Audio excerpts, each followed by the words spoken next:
Hello and welcome to Yarlian. This is a playtest for Subari, which is something that a point of inspiration are putting out, sort of Arabian Nights feel. And this is called the Mausoleum of the 99 Pleasures. So you, all of you, have been trekking through a desert for quite some time, but you finally, after much adventure, made your way to a huge door that's built into the side of a cliff. The door is maybe 60 feet high. It's huge and it's red and it's inlaid with all these jewels and rubies. And the wood is like thick, sort of mahogany and cherry, like chased in gold and bronze. Intricate designs. They kind of draw your eye to them. They're so tiny and detailed that when you look at them for too long, it starts to make you feel a bit nauseous. You don't understand how anyone could have spent that long or put so much detail into one thing. The doors are shut and have been so for centuries. You can see that not a single ruby, not a single jewel is missing, although the gold and the bronze, the luster of them, has kind of faded over the centuries. Dalil, I think you have a secret that you had learned, that you remember as part of your consciousness, that you share with many of your people, how to get in here.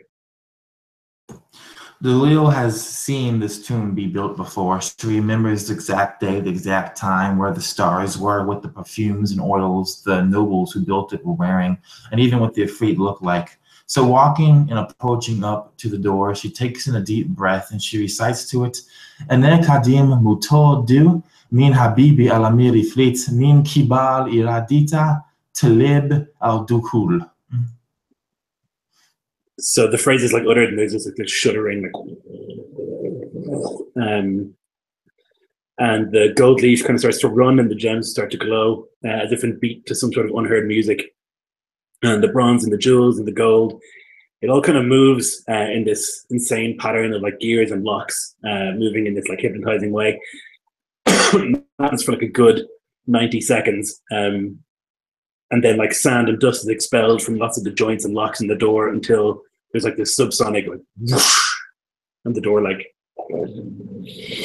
opens inward. And there's like a gush of like stale air, of ancient winds and of desiccated clothing. And in front of you there's a corridor, maybe 200 feet long. And as the door opens, you can see like all these torches and sconces on each side of the tunnel. They like erupt into flames, lighting the way. The tunnel is huge and the ceiling is probably 180 feet above you. And the walls are a good 60 feet apart. And on each side of the wall are like stunning works of art. They're not like portraits or paintings as such. It's really kind of like the door, these like very detailed, intricate geometric shapes laid out all over in like this massive scale. Yeah, and that's what you see.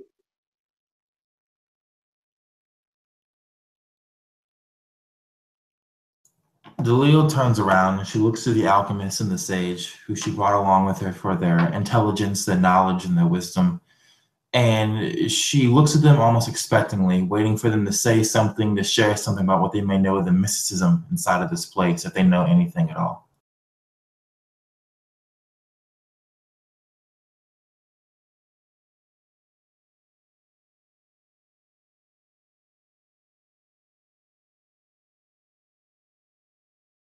And Rakaya kind of taking note of all these different shapes, these mathematical and geometrical symbols, just kind of taking kind of a short breath in, just these shapes. There's great power in these shapes. I don't know what they're trying to tell me yet, but I know that they have words that they would like to speak. I could have told you that much, but that is why we brought the sage with us, did we not? The speaker of patterns. Nazneen smiles a little bit and pulls a handful of powder from her pouch and blows on it, and it turns into this gray vapor on the wind, and she watches as it snakes in through the door and around. And she says, we have indeed found what we have sought. But there's something here. Perhaps the Ifrit, perhaps something else. We should go cautiously.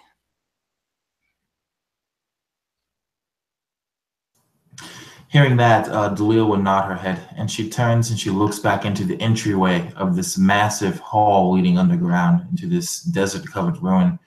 And before she takes a step inside, she's going to quickly look around, Lloyd, and try and see, do some kind of investigation if needed, and try and see if there's any kind of like actual traps or anything dangerous waiting for them or rigged before we go deeper into the tomb.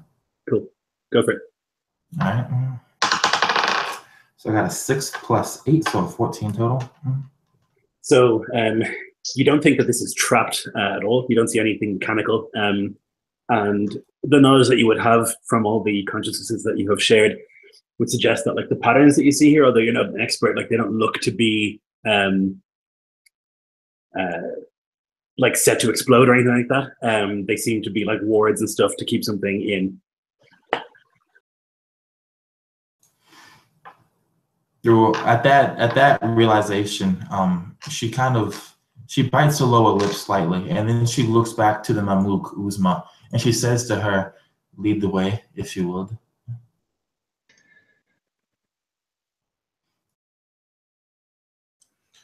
I think Uzma was busy suppressing a shudder from the stale stink of the mausoleum yonder, though she shifts to suppressing a smirk after hearing the words. Trust these smoke breathers and vision seers to Babylon about not knowing anything, and then send the brave warrior in first, a beacon for their foes. She cares not, she does not share their cowardice, and will stride forward even if it's to her own torment or detriment. She will respond like wordlessly, but for a nod to the guide. What's keeping those in is God. I will lead it.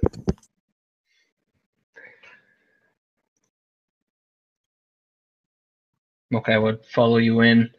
He just muttered under his breath. Wards keeping those in are much worse than those keeping those out, yes? And he'd just start like, you'd see like the dust of the tomb kind of like rise and follow and cling to him as he's starting to cast flowing protection as an extended divination. That'll be +5 AC until he's hit. Nice. Yeah, so you begin to weave these patterns around you, and you start to step into this place, and you can see now, even after like a minute or so you spent chatting, that like the top sconces, the very, very top, there's like wax dripping from those into the geometry, and it kind of runs and is heated all the way down with these various torches.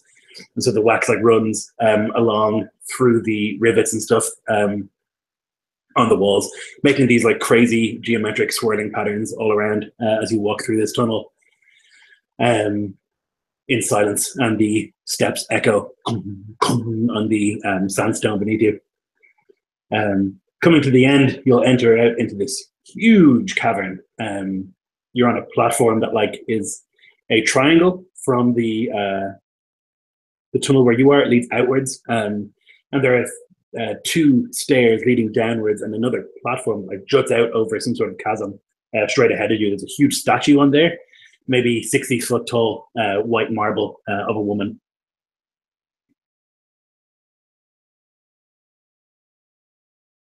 What's your passive perception, Dan? Mine is 11.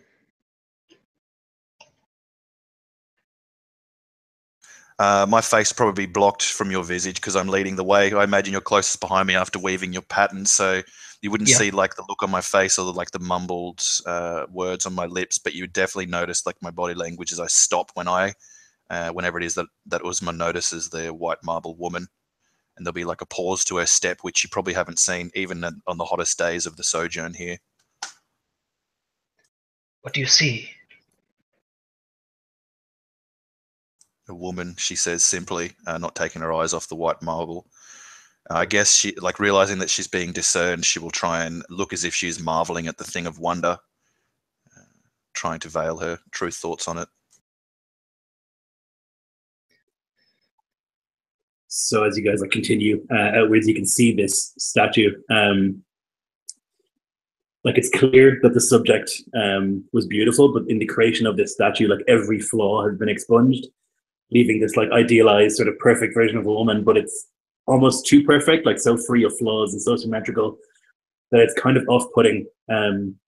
It brings to mind sort of like gods and ancient things, an appearance like so flawless that it's disturbing. It's made of like the clearest white marble, and the eyes are inlaid with gold.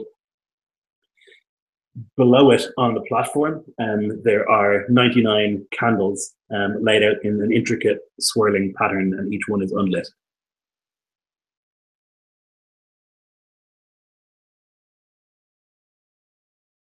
And are there any like doors or anything leading out of here, or is it like a dead end here? So there's like this path that leads out to the statue, but then there's also two other paths leading downwards, like staircases leading downwards. One to like the right and one to the left. Doolittle absentmindedly takes out a stone from her explorer's pack and she just throws it down one of the staircases and sees if it triggers anything. I'm just going to assume it probably doesn't. No, you like skid it down there and it just... That's what I figured. Doolittle looks down that way for a second, and then she looks to the others, and then to the statue, and then to the candles, and then she looks to the sage, waiting for her to say if she knows anything about this weird symmetry of candles before them.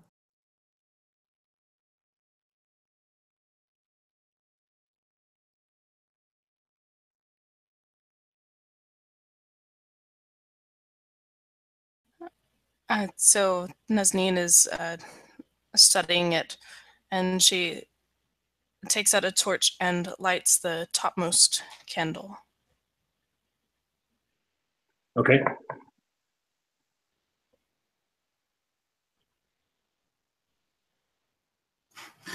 Seeing nothing happen from this, Doolittle just kind of grunts, and once again beckoning for the Mamluk to follow, she points down the path where she threw the stone, and she's waiting for Uzma to once again lead the way, because a slave's life is not worth anything.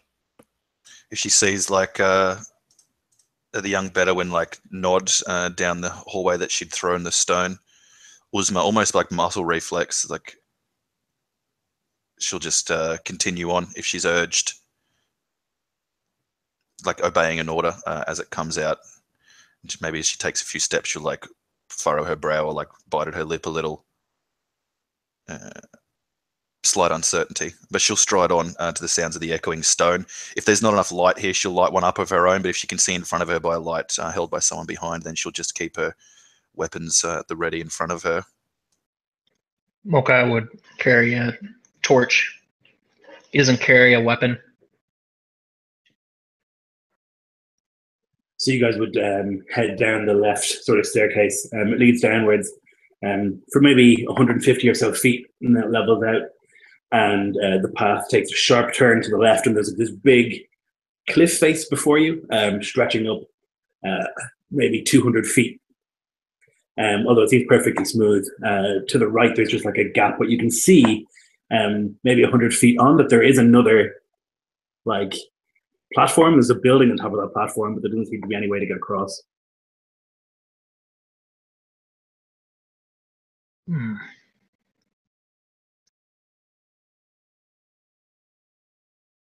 How do we get across?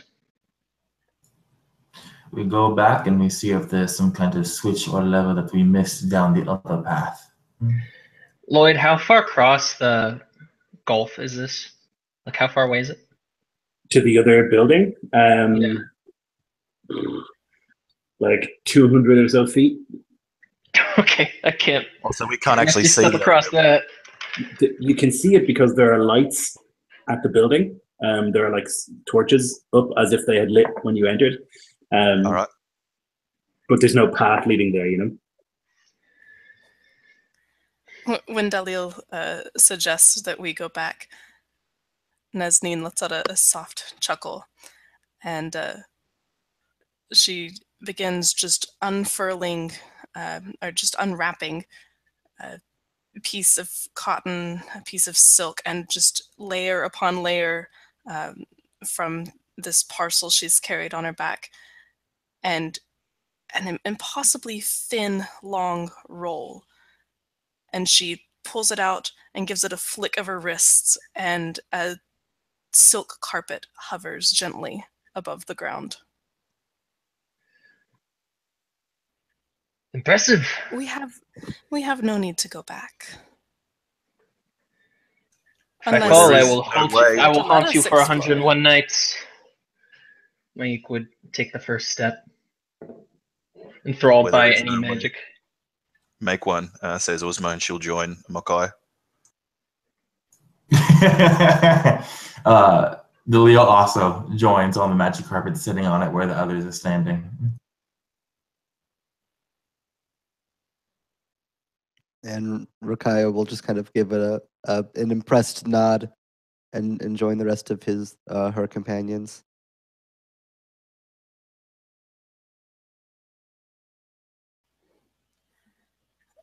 Very well. I suggest if you're unused to flying that you hold on. And Nazneen will just whisper a word and trace a pattern on the carpet, and it'll hum slightly as it begins to move.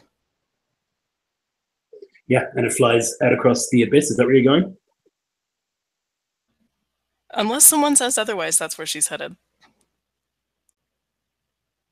Okay, so you fly out over the basically where this corner is and out over, and you can just see that there's like darkness below, seemingly infinite beneath you.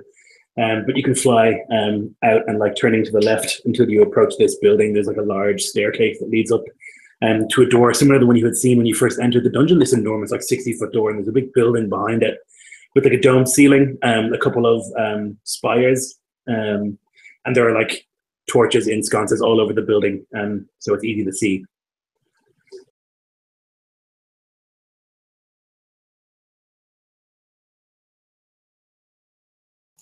Dalil would disembark from the carpet, and she would instantly just begin looking around, checking the stones, looking at the ceiling and the walls and all that stuff. As usual, making sure that we're not about to get stabbed by like hidden poison darts or anything like that. On the door, you see that there are two women, beautiful women, like on each side, on each like door, basically. And their skin is like a deep red, and their hair is this like fiery yellow, and it kind of flows above them to the very top of the door. They have these huge rubies for eyes, which stare out at you. And that is what you see. The stairs lead like right up to the door. Yeah.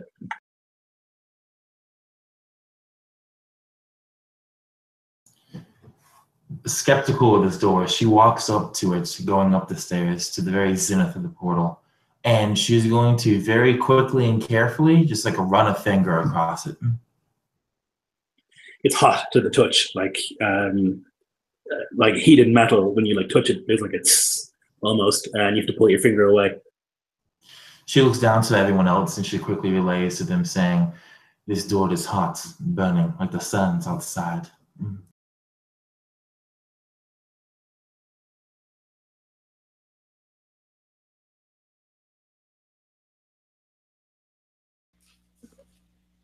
Then perhaps we should look for another door. I was just about to say that. Great minds. Of course, Mokai. If we know that there's an Ifrit down here, then I'm assuming we're all in agreement that the Ifrit is behind this door, Zine. Unless there's more than one.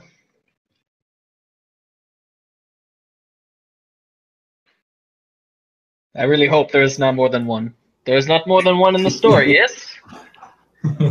There is one in the story, but you're the storyteller. You're supposed to know this. Yeah.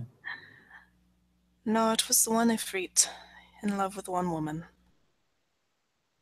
Well, Zine. And then Dalil goes back down the stairs and back onto the magic carpet, content to go the other way.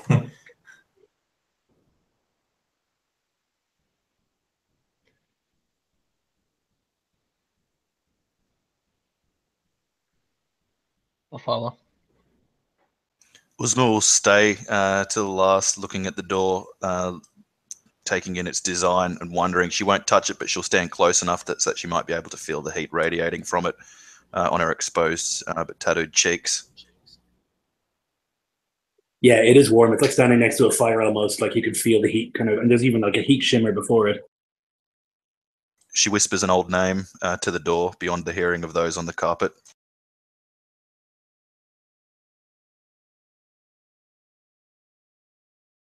And waits furtive moments.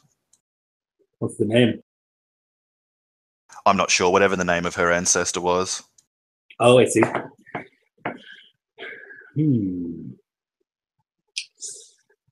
Roll percentile. Okie dokie. Percentile. 15. The doors like begin to open inwards, and there's like this whoosh of heat. You can just feel like this crazy heat coming out at you. Although it dissipates pretty quickly, it's like it built up in here. But once the door was opened, it like flies out. You have to like cover your face with your shield, maybe to protect you from the whoosh of the heat. And yeah, inside you can see there are braziers burning all over the place. And there's like a long, really long, very thin pool of water, like almost like a swimming pool, like a bath, that runs the length of this place. Is the water bubbling or steaming? It's steaming.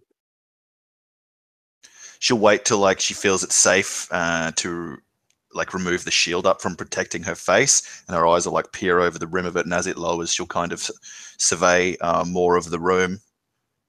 I imagine the doors are loud enough and that the movement's such that the party like on the precipice who are getting onto the carpet would see or hear it, so I won't turn to like regale it to him. I'll just stride into the room, maybe like pull my shield to the side a little in like a less like instinctively defensive stance, but still kind of wary, and she'll unclip the sword, the curved sword from its scabbard, and there's like a fine she like pulls it out, maybe like the light of these braziers glinting off it, allowing her eyes to Yeah, definitely. You can see that like as you enter, either side of you, there are like beautiful works of art. There are like paintings, tapestries hanging from the walls. You can see that like on various plinths there are like vases and bits of jewelry. You think like the stuff in here is worth a crazy amount of gold, a king's ransom. And you can see at the end of this, like by the pool, that there are two women standing there. They have like sort of matted, fiery, sort of yellowy hair that has like fallen out clearly in clumps. They're wearing these like desiccated sort of robes. And they're standing there perfectly still, looking in your direction. When you say women, what do you mean? Like, are they statues? Are they corpses? Are they living? Are they images? I think you can't really tell from here. They are standing perfectly still, but you don't get the impression that they're statues. Like they're not posed in any sort of way. They're just like standing. I guess if you had a quick look, you would see that they are not breathing. I like to stand up, maybe like move 10 feet away from them, closer if I like see no movement or any signs for pause or caution with my measly passive perception. I won't stride as confidently closing the last 10 feet towards these still women, though. I imagine before Uzma actually gets all the way there, she's going to feel a hand on her shoulder as Dalil basically grabs her, having appeared almost randomly behind her. Yeah, she moves so silently, and she looks around, and she starts looking at the paintings and the patterns and whatnot. And she's uninterested in the gold value, but she is interested in what the pictures are, and she remembers those pictures, adding them to her memory. And then she looks to you, Uzma, pulling you so that you look at her, and she shakes her head not to move forward and not to make a sound, because just because something looks one way, any kind of mysticism can be inherent in this room and in these women. Then you best lead on, she says. One of the women opens her mouth and she says, "What is it? A suitor? I cannot see. What are they?" And the hairs on the back Bedouin. of Uzma's neck stand up, and like she suppresses the urge to like vomit or flee. I feel like the Bedouin is going to have a very similar reaction, and she doesn't say a word. She knows better because she's seen things that can curse you or steal your soul or basically make you just have a very bad life if you answer them and listen to the words they're saying. So she turns over her own shoulder, and she's seeing which of her party members have followed into this ornate hallway.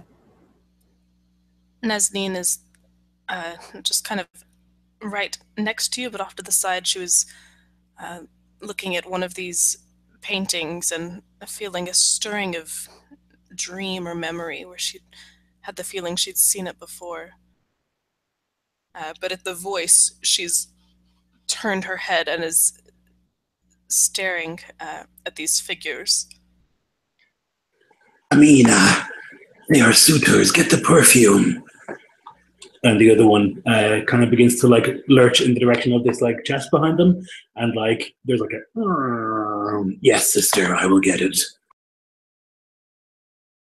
Mokai would be watching intently. Would you have ever heard of stories of anything similar to these talking statues that'd be related to Ifrits? You probably would have heard of talking statues, definitely guarding places. But your impression of these is that they're not statues, like they're wearing clothes that like move with them. Like they like you can tell then it's that these once were robes, but they've like been desiccated over centuries. And like they sway with them as they move.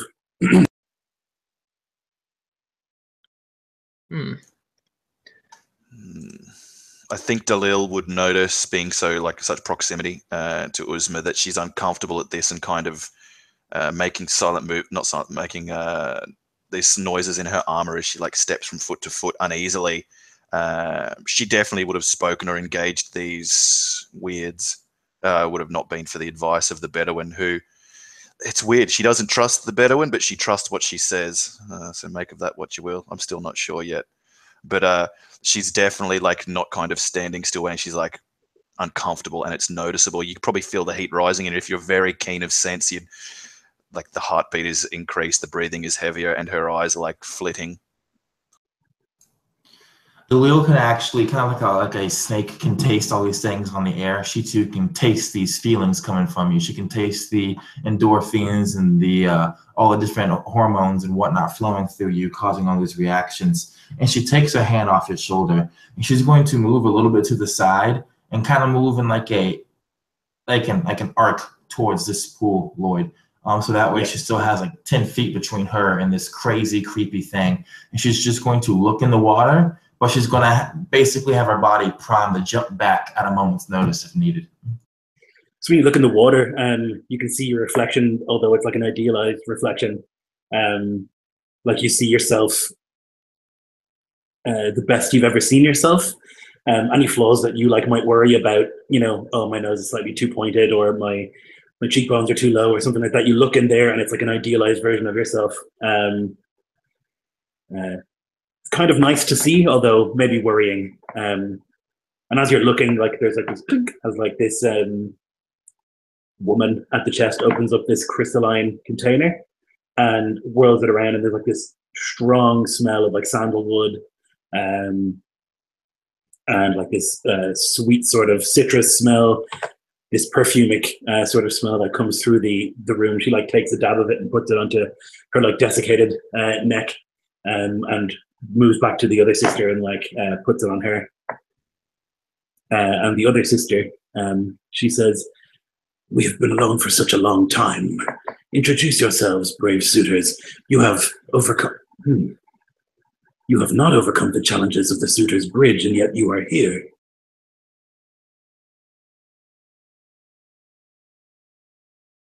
Puzzles solved with puzzles made of magic, oft solved with magic. She will say much more eloquently than I bumbled.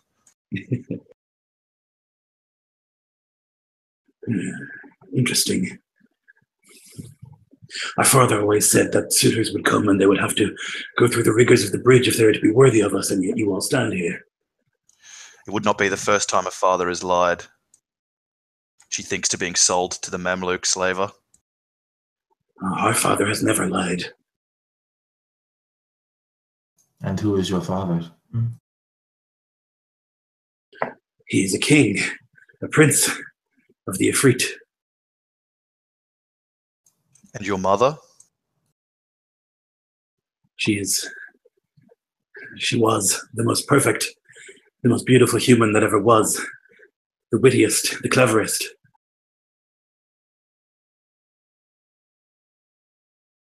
But you know this, you have come to suit us. The wheel doesn't respond to that. Instead, she raises her veil to cover her nose and mouth so she doesn't breathe in too much of this perfume. And then she takes an empty water skin and she uncorks it. And careful not to let her actual skin touch the water, she dips it into this bath that gets some of these mystical reflective fluids into the water skin. And then she puts it back to her belt and she stands and she begins to move very slowly away from it. I think at the second time the sisters mentioned Suda, Uzma's eyes are going to fall upon Mokai.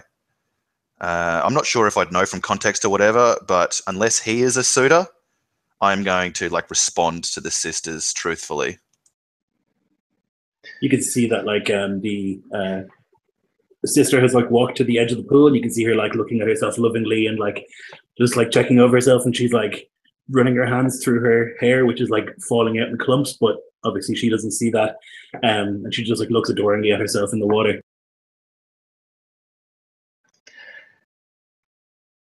I think Mokai would look to the ceiling and try to avert the Mamluk's gaze.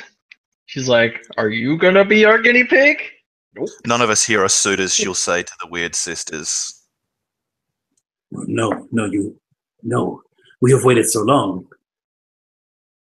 Then waiting longer should not worry you. We are sorry to disappoint, but will not tarnish these holy and magical works with lies. But then why have you come? We have been commanded.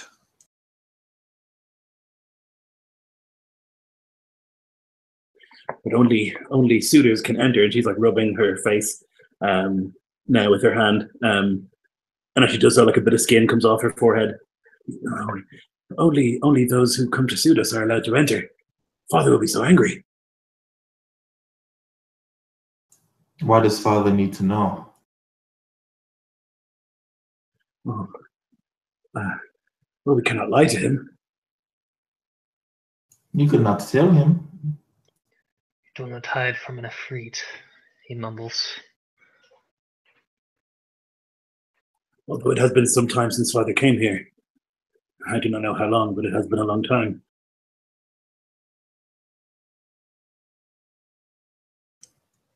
Who was king when you came here?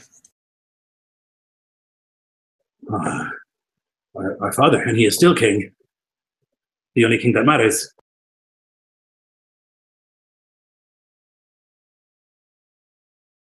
Maybe could I rephrase that, Lloyd? I'd ask who is king of such and such place that my character would definitely know as trying to gain a reference point for exactly how long these sisters have been here. Sure. Yeah, she would tell you that it's a sultan 200 years ago.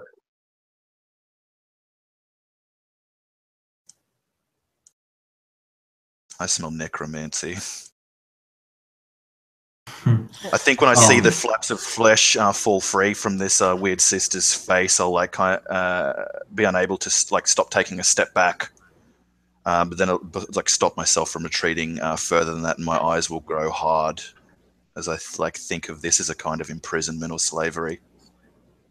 Why do you recoil?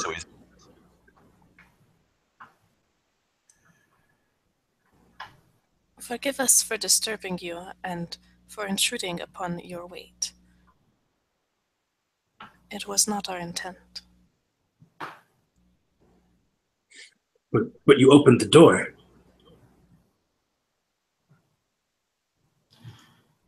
Dalil is torn between basically just taking a painting to fund this expedition, closing the door and leaving, or following her lust for knowledge and kind of going full force into this.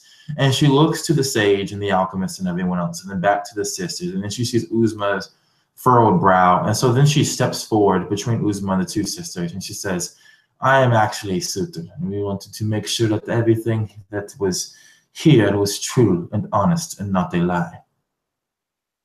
Oh, and like she like smiles. This pretty gross smile. You can see that there's like brown teeth in there, but the smile is genuine, and the delight is real. Oh, wonderful. Well, you're supposed to. The bridge. That's how you're supposed to be tested. And she like turns to the other sister, and she's like also like scratching the back of her head. And when she like pulls away, there's a bit of like goo that comes out of the back. Only slightly disgusted by this goo, Dalil takes another step forward, becoming more confident as she does so, and she says, "We did overcome the bridge of suitors. By simply flying over it, we were able to best every single challenge they threw at us. They could not match what I had, my wits, nor my cunning, nor my resources." Then you must be worthy indeed. Well, I am Alula, the firstborn, and this is my sister, Amina.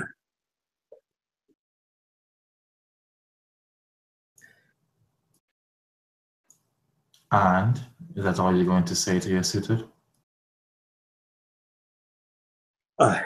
It's been such a long time. Well, you stand here in this hall of treasures that our father has collected over many, many centuries, and this would be the dowry of he who marries us. Or she. And she looks around then at all the treasures, the paintings, the patterns, the tapestries, the perfumes, and all that stuff. And then she looks back to the sisters and she says, "So what happens next with the marriage? Do I just take you out of here and then you're my wives, or what?" Well, father has set up a complicated system to ensure that you are worthy. Go on. But you must be worthy. You have come this far. You are trying my patience. There's a scepter in a chest down below. That will be the symbol that you take. And with it, you would be able to leave. The doors would open to you, and we could leave together. You mean the doors are already open? Or is it some of the door I do not know about? The doors have closed behind you. At that moment, Mokai just turns around and looks at the doors. They're closed, right? It's too far from here to like the entrance. Okay, she meant like the dungeon doors. Okay, yes. I got it. Yeah. All right. So at that knowledge, she misses a beat for a second, shocked by the fact that we did not know that we were locked in here whatsoever. And then she continues saying, "So then all I need to do is take this scepter from down these stairs, and then I'll be able to leave, yes?" Yes, take the scepter, come and get us, and we will leave with you. And you can take these treasures, and we will live in the palace. What the palace? You will be able to buy any palace with the wealth in this room. She concedes that point because it's pretty damn obvious. And then she looks to the rest of the companions, and there's like a staircase like that we can see that we would go down, or no? You think you'd have to go back to the start and go the other way? All right. So she looks at the rest and she says, "Should we go get these scepter then?"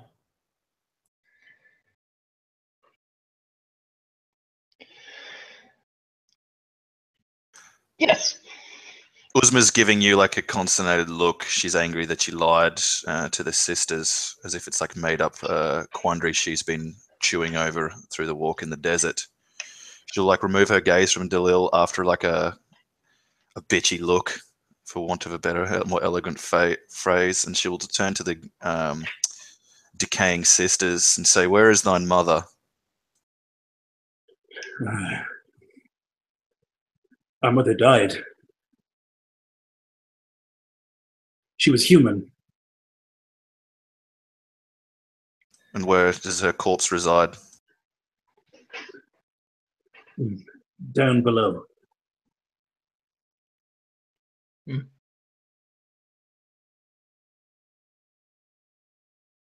Lloyd, And what would I need to be able to track an item? To track an item? Yeah, I have a pattern, a spell pattern here that allows me to know the current exact location of one mundane item, object or creature of my choice. So I'm just wondering what I would need to be able to do that. I guess you would need to know exactly what the thing is. And you would be looking for the scepter. You'd also need to make the pattern handling check to make sure you don't mishandle the pattern and fuck yourself over. Yeah, I didn't know if I needed to like know exactly what it looked like or just ask for a description. Say yes. It also said mundane, right? Yeah. Scepter is not mundane, it's magical. Okay. But I think generally in those situations, you need to know exactly what you're looking for, or else you might just say, like, I'm looking for a scepter, and you would, like, go blind looking at every scepter that exists. You know? There's like a million scepters in here, guys! So, what Dalil's going to do, she's going to pull Uzma to the side. Out of earshot of the two sisters, so probably back to the entrance of this massive bathhouse dowry place. And when she does so, she looks to her and she says, I can tell from how you look at me that you don't approve of my methods. However, that's the only way to get the information we need. I suggest that we find this scepter, we take these women and all their treasures out of here, and we use them to win the 101 Nights of Wonder. You get your wish, I get mine, and we're done with it. Uzma begins to nod just before you've finished your statement, and like nods for a few beats after you finish. Very well, she says. And with that, she looks to everyone else and then back to the sisters. And then she walks about halfway so that way they can hear her. And she says, I will return for you after I find this scepter. And I will take you and all these different treasures out of here. And we will go be married and live across the desert somewhere nice. Perhaps we even buy our own island. But until then, you will wait here. You will be silent. And you will tell no one, even your father, that you've seen anyone. Do you understand me? Of course. Would you kiss my hand? She pauses for a second. An easy gesture for an honorable suitor. And she says, you have been down here for a long time, my lady, and the customs have changed. I am not the one who kisses the hand, but one of my servants are. And then she's going to look the Mokai and beckon for him to go kiss the hand. Mokai steps forward, confident. Yes, I am the wingman. He says, yes, I am the second suitor. I wanted to see how you handled yourselves in front of my assistant here. And he would reach his hand forward elegantly and press his lips to her hand, also casting some little magic here to avoid puking. There's something that he can do. It's flash. I can change the smell and taste of anything I touch as an action. So I'm gonna change the smell and taste of her hand to like the beautiful like smell and taste of like a young woman's skin instead of like nastiness. Okay. What do you mean my skin is young? So you like take the hand and you like place your lips upon it ever so gently, and it's pleasant. Although there's a sort of like flaking as you like take your lips away, you can see some of the skin like pull off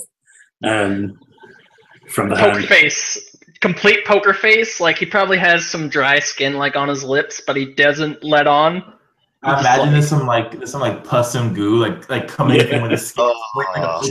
He just like back rod straight. He like is the image of romanticism and like just completely not letting on. She smiles like from ear to ear, and you can see that like in an attempt to blush, like blood pours from one of her cheeks.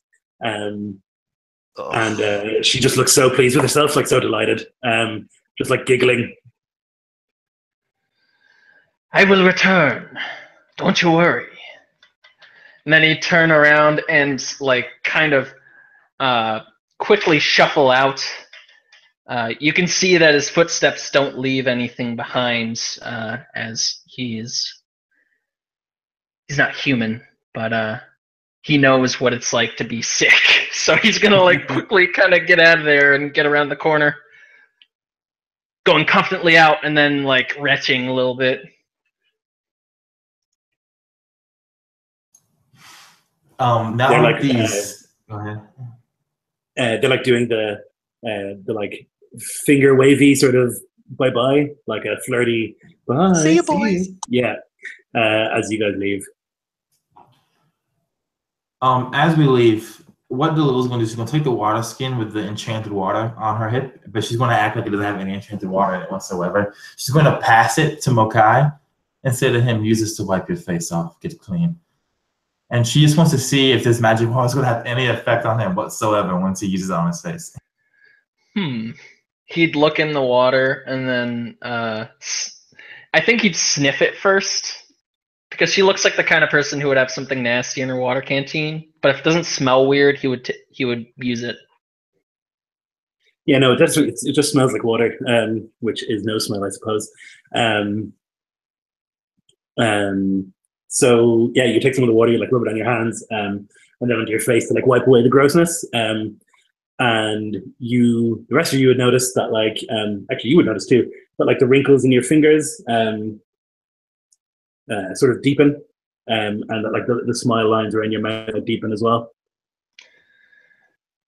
I'm a John, so I don't know how much control I have over my looks or like my age.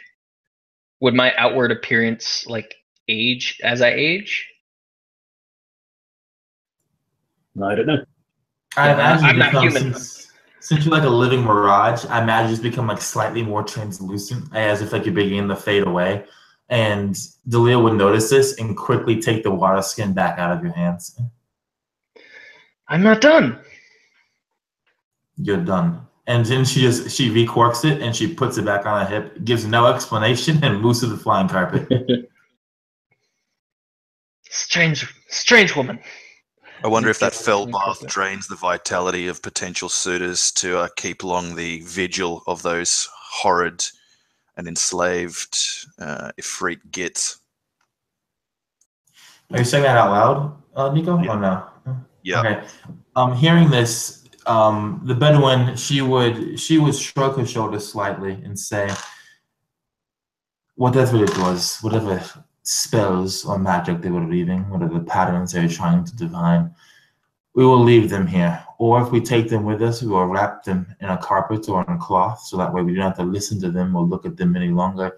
And we will sell them, because living in necromantic bodies, I imagine, would fetch a high price as something very rare. Rukaya, you know the mysteries of secret vials. Can you discern the exactness of this fell ichor? Yes, let me take a look at it. With a little bit of study, I should be able to determine what it is. She takes another water skin, and Delil will pour about a fourth of the liquid into this other wineskin and pass you that fourth. And then after taking it, she kind of like pouring some of the water into a different container, just kind of mixing it in with some other powders and things like that that she carries with her. So I basically have a feature as part of the alchemist class. I can spend a minute using alchemist tools to identify properties of poison, perfume, hookah, tea, or mystical items in general, and what they have, what their ingredients, how they work. Sure.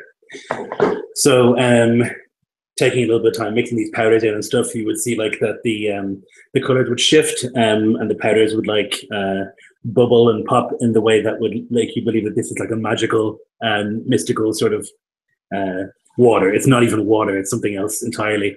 And your impression is that it's cursed.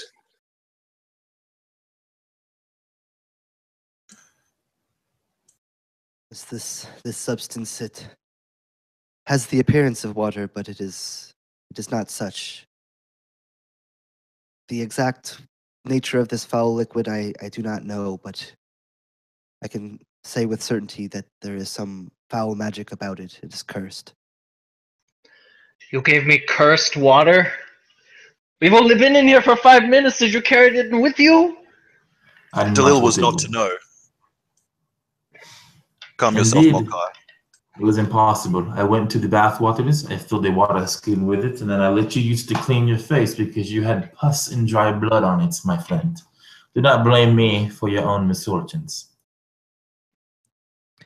We can, however, blame you for using us as test subjects when we have perfectly good ways to determine the nature of such things.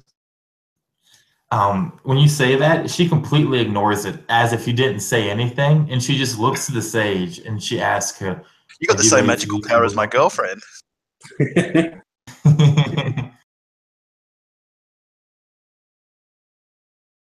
And she's just going to see if the sage is ready for us to continue on the magic carpet ride to the other side of this tomb. Preferring to do that than the field questions for why she's using you for test subjects.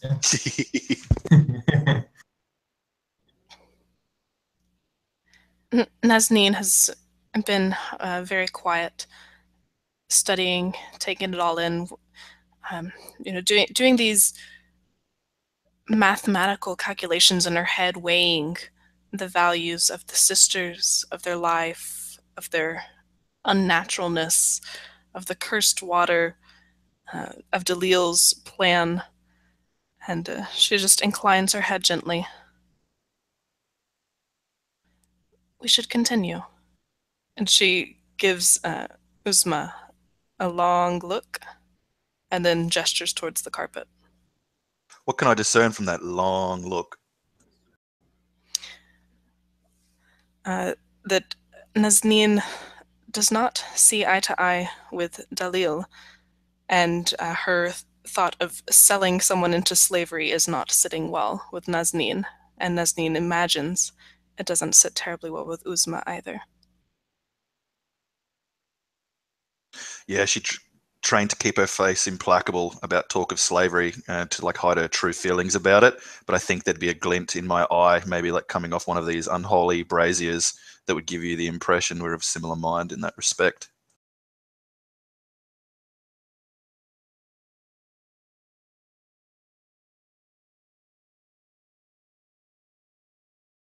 No, I meant like her face as a veil, like control over her facial muscles. No, like I typed that because in your picture, she's actually wearing a translucent veil that I just noticed. Completely off topic. Oh, whoa. Yeah. That aside, so I imagine, Lloyd, that the carpet just begins to move once we all get on it and we begin to go to the other side. When you get on it from this height and you start moving back towards the direction, you can see that like when you reach the bottom, there was like this cliff before you. At the top of those cliffs, there are 4 flames, like massive, like 30-foot flames, but they are frozen solid. They're giving off light, but they're not moving at the top of that platform. And you can go right past those and head back to the statue where you began. I imagine as we're approaching the flames, the Bedouin looks at others and she asks you guys, where did these come from? Did any of you notice these just seemingly sprouted out of existence?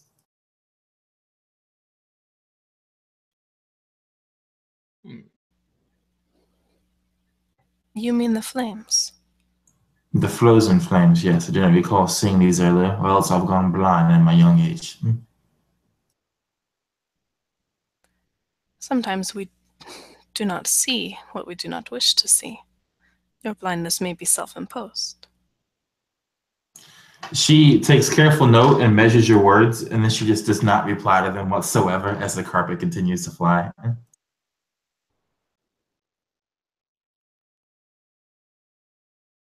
So you continue flying past these flames atop this cliff, back to the original platform where the statue was before you, and the stairs to the right now beckon you.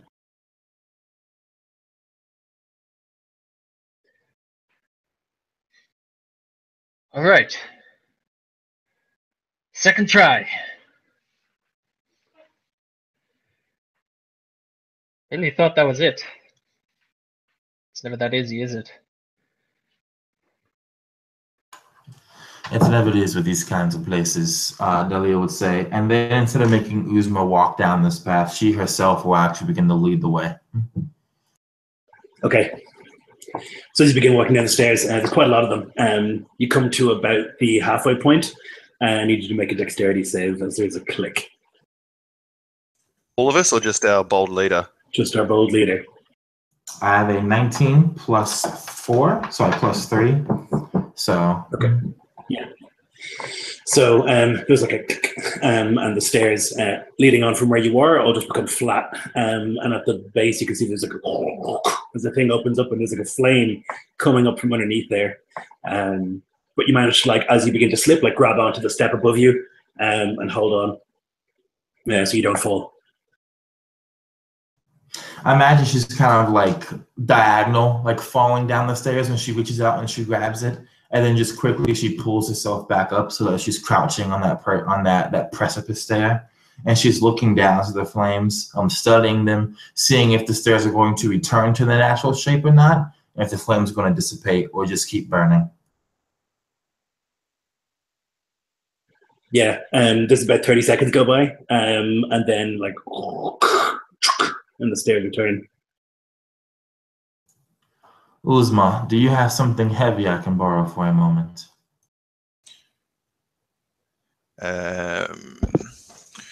It'd take a few minutes, but she could like take off some of her armor. That'd be pretty heavy, or her shield, if you judge that to be heavy enough. If not, she's probably carrying the lion's share of like supplies and whatnot. So she'd have like a backpack of explorer's kit and stuff like that. So if Not I have wanting to something, throw our supplies away because the supplies are more necessary than the shield.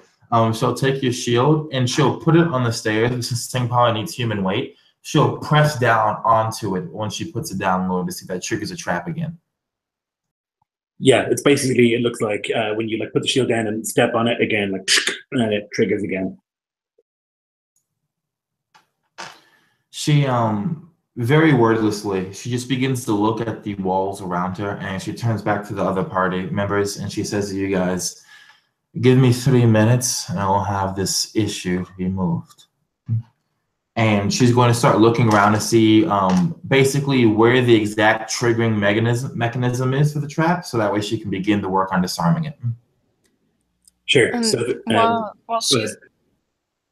while she's doing that, Nazneen would like to kind of send a little bit of smoke around and just in her vapor divination, see if it's just the single step. Okay.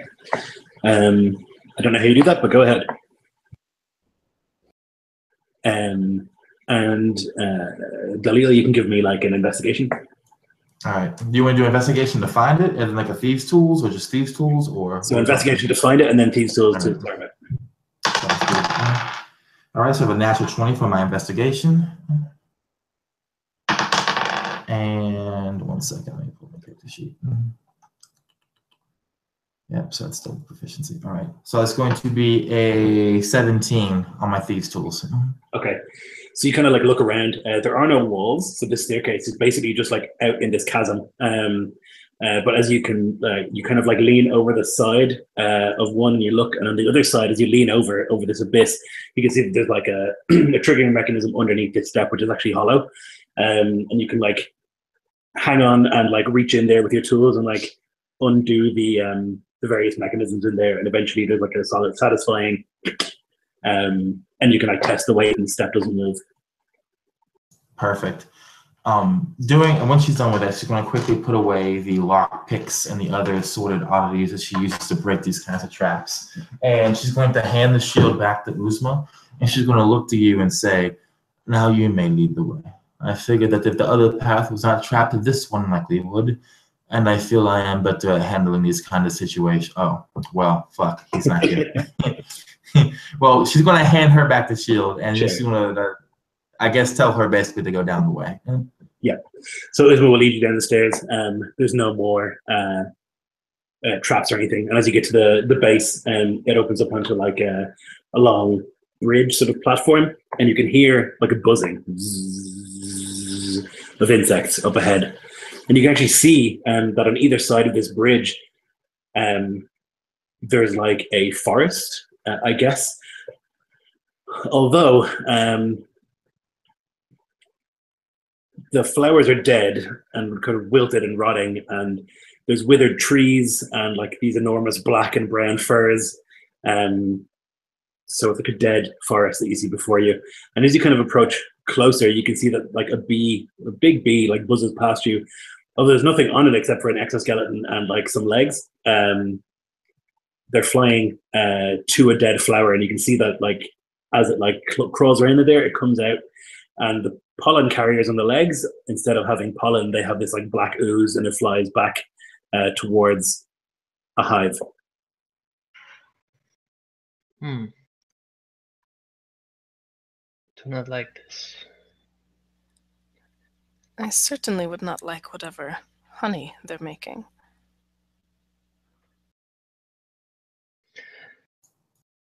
You may not like it. There's always someone out there who will buy it. That is very correct, Mokai. Someone will buy it, but if we want to harvest it to sell, we will need to kill the bees or remove them. And then she's going to turn to the alchemist, and she's going to say to her, "Smoke often drives around bees. Fire too. I believe as an alchemist, you can produce what we need to clear the hive." Yes, I certainly could, if that is our goal. And she would begin to look around and try to find the location of the hive and begin to approach towards it. Sure. So you can kind of walk through this like dead forest, and there's kind of like this stench of like decaying plant matter all around. Like the ground is kind of squelchy, although the plants do seem to keep growing somehow.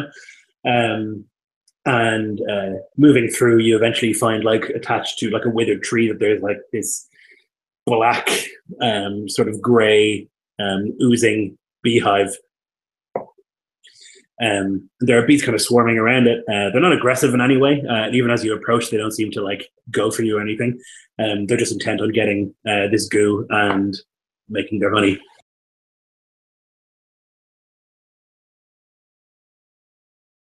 And as she approaches towards the beehive, she just kind of gives a look back to Dalil one more time and just says, "Are you sure fire will not destroy the contents?" We could try smoke first if you think that'll be better. Fair enough. And she kind of rummages through her pack for a second, and she pulls out a pipe. And as she kind of lights it, she breathes in for a moment, and as she breathes out, this huge cloud of smoke from her mouth. It almost seems to guide itself towards the beehive and kind of wrap itself in and around it. Yeah, there's like this sort of angry buzzing from the hive as many of the bees kind of begin to leave, getting away from there, moving out, and you can see that there's lots of them, hundreds of them, and the buzzing gets really, really loud, uncomfortably so. A few of them kind of swarm towards you and kind of like swarm around you a little bit, although none of them are aggressive still. They're just kind of like in the area and they're riled up. Good Seeing them job. kind of swarm around, she'll look back and say, I have gotten them out of the hive. Now you may go ahead and you get what you need from it. She kind of steps away from it. Had it not been for the fact that the sage had called her out earlier on using people as guinea pigs, or at least implied it, along with everyone else, she would have made the alchemist go ahead and actually get the sample. But seeing as she can no longer do that without being questioned, the Bedouin will quickly move over to the hive void and taking out a smaller wineskin, because she has a bunch of these on her for some reason, she's going to very gently try and get some of the goop up inside of this. Okay, so you're gonna need to like cut into the hive and like remove a chunk, basically. So you can just give me a sleight of hand, I guess. Sounds good. Oh, that's, man, my dice are rolling well tonight. All right, that is going to be +2 +3 plus a 21 total. Okay, so you take your knife and you begin to like cut into the hive. You cut out a chunk from this thing, and you're able to like pull, and with like this gross sort of like sucking noise, you're able to pull out a chunk. There's this like black, you can see black honeycomb inside, but it's all this like black goo, not the golden deliciousness you're used to seeing. And you're able to like put that into a pack. Some of the bees, however, have taken umbrage at this, and one of them, of the many hundreds, one of them like lands on your arm, and there is a sting. Let's see if it can actually hurt you. My first die roll of the night. You crit me, knock me out in one hit. Yeah. So it's going to be a 14. Does that hit you? No, it is not. My AC is 16. Yeah, so you kind of at the last second, just before it manages to get the stinger in, you like brush it off your arm. Yeah, they're swarming around now, and there seems to be like an anger to the buzz where before it was confusion. And you can see Is the smoke keeping them away still or no? Yeah, most of them, but there were some like inside the hive that have been like, I guess, activated. So what she's going to do, she's going to quickly take out a torch and light the torch, so that way it adds to the smoke. And she's going to look to the rest of her party and kind of indicate for them to do the same, unless they want to get swarmed by like angry necromantic bees.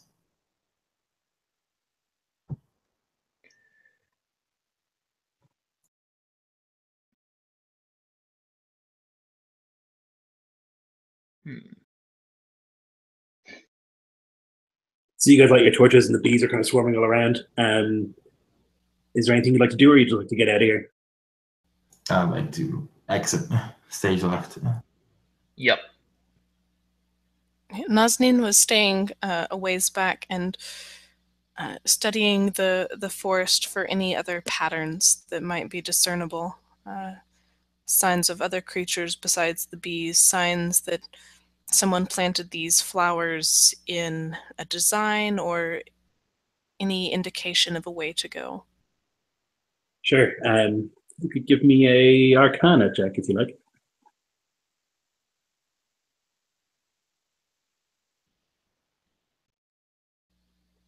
$25. Holy moly. Yeah, so you think, looking at this, that this was planted in a garden, like a wonderful garden, and you can tell like the flowers that are here, were once like stunning, and it would have been a beautiful place, carefully planted in like similar patterns to the geometric stuff that you had seen, but over the centuries, it seems like the magic that was here to keep these things going has like kept them going in a way that is not healthy. And so the bees continue to make honey, although everything is dead.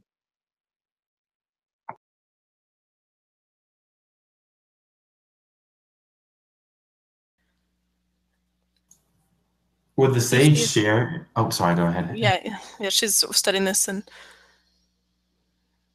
if the Ifrit still resides within this mausoleum, he has not been here in a long time. For any creature would be saddened to see such a state. It was once a beautiful garden, but it is dark and unnatural now. Dead, Dalil would say. and then she would kind of hold up that pack of, I guess, black honey, this ichor, this goo, and she would hand it over to the alchemist, since she imagines he has better tools than her to kind of care for such a thing. And then she would begin looking around. Is there like a way out of here, Lloyd? Like a direct way? Yep, basically the path cuts like right through the forest, and nothing has grown there, so you can go back to the path and walk along towards the end of the path. It begins to turn to the right and up some stairs, basically across a long bridge, until you enter into you see before you a large domed building, not dissimilar to the one you had been in previously, with another one of these big doors. Well, this one is open, and you can hear music from inside, like an organ playing. But it's the sounds are very reminiscent of things that you would have heard before. Like at this stage, it's playing what sounds like a building collapsing. It's very hard to explain properly, but there's just like this feeling like that something is being destroyed as this music is playing.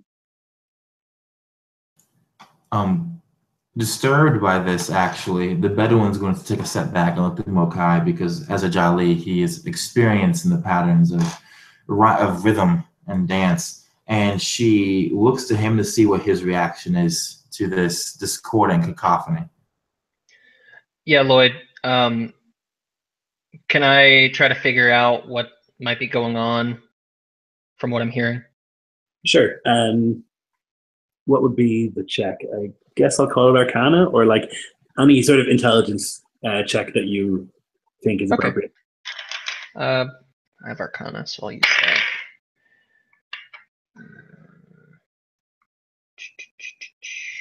+5. 18.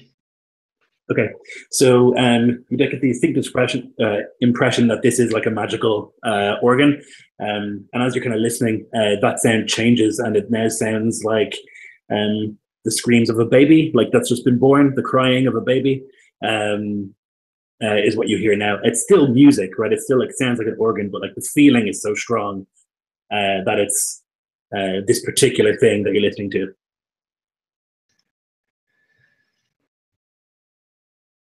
Yeah, you see Mokai almost shiver as he kind of like stands in contemplation of this music. He'd say, "It's beautiful," and he'd walk towards it. Yeah, so entering into this room, there's these great red columns holding up a vaulted ceiling and lit by various torches and sconces. There's this great rotating pattern painting on the ceiling, and currently you can see that there's like a triangle, and moving through that triangle at the moment is an image of like a baby being born, and after it you can see just fading this image of crumbling ruins, and next there's a woman with her head thrown back, and she's naked, and as that like begins to move in, you can hear these like screams of pleasure, or feel them rather, as the organ continues to play. You can see at the very end of this building that there is a huge organ, and sitting in front of it is this very small man. He's moving dramatically as he plays the instruments, and the sounds obviously match the images above, but he does not turn from what he's doing at all. As this figure does that, and Dalil stuffs her ears with pieces of torn fabric, does it lessen the feeling effects, or is just like the sound waves themselves, just like, is it like a full body experience type deal? That's a good question. Yeah, I think it does lessen the effect. Like you still get the impression of this thing happening, but you don't like literally feel it happening, you know? All right, good. So having basically deafened herself with this fabric, she's going to look at Mokai, and then she's going to look at Uzma, and she's going to beckon for them both to follow her up towards this organ player. Mokai wouldn't cover his ears. He'd almost revel in the sound. He'd whisper when there's like a kind of like a drop in the music momentarily. "We shouldn't disturb him. He's in the middle of his performance." Dalil reads your lips, and she can't actually hear you, and she lowers her veil enough so that way you can read her lips in turn, and she says to you, "This is evil."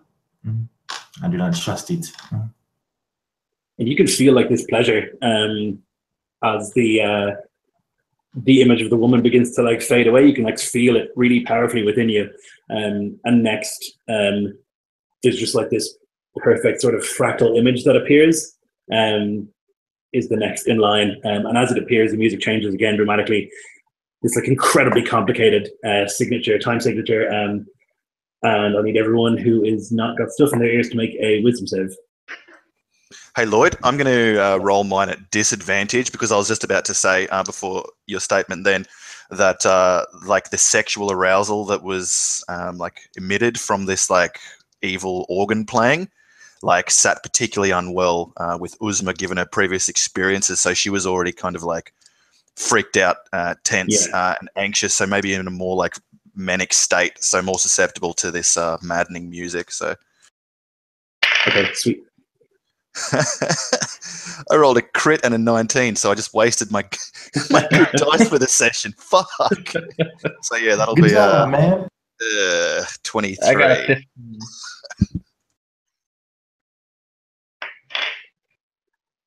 Okay, so 15 for Dan. It'll be 20. a 14 for me. 14, Sorry, 20, 22. 22 for you. Okay. So it would be what is your name? Rakaya and Mokai, who both like are forced to stop moving as you like try to comprehend this pattern and this time signature and the complicated, like impossibly complicated nature of this piece of music. You just have to stop, and you're unable to move. You're unable to blink. You're unable to breathe. You just have to like stop entirely. I guess the rest of you would see that, like them just unable to move in any sort of way as they like try to comprehend this thing. And the rest of you are able to move as normal. Yes, let's do the suffocating condition because you can't breathe. Let's try it out. But Hooray! so I imagine we all see them just like freeze, right? Yeah. So the first thing the Bedouin does is she looks over to the Shifra, Uzma, and the Mamluk, and she pulls back her hood to indicate her ears. And she points to it and indicates to the sage and to the Jali to take whatever they can and stuff their ears. And then she points to the other two, and she's going to start trying to find more fabric to stuff in their ears as well to see if that helps them. Uzma's nostrils flare. Well, I don't know if there's bulls in your world, but like a big mammalian angry animal, and she will just charge forward to the organist and try and cleave his head down the middle. Okay. Yeah, he's just like playing on the thing. He doesn't move in any way. You can attack with advantage. Excellent. Fuck. 12. Yeah, you like take your blade and you slam it into him, like chunk into the shoulder. And as like his right arm loses all functionality, you can see that there's like sort of Icarus blood pouring from his wound. The other one just continues to play, and the song kind of like jars a little bit. And you guys can make that save again, Makai and Rokuya. Is that what it is? Oh god. All right. Okay, cool. 22. Yeah. Okay, you're good. That's the 14 again for me. Okay, you are still suffocating and unable to move. But yeah, he's just like, for a second, the music kind of like does like an off note, but then he like takes his other hand and continues playing with it. He doesn't even turn to look at you, Uzma.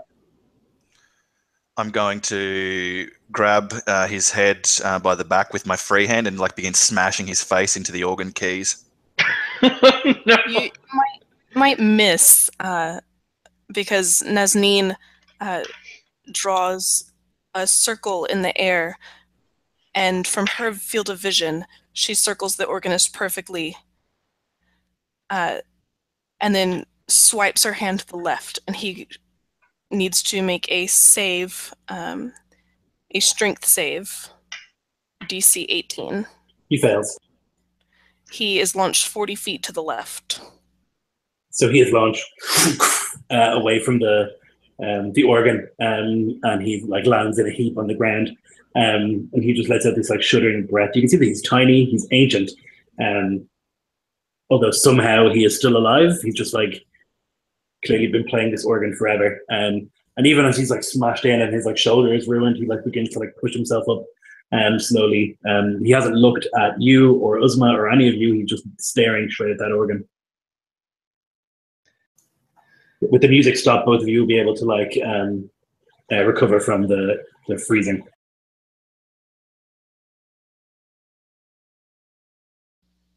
He did take 46 bludgeoning damage when he hit.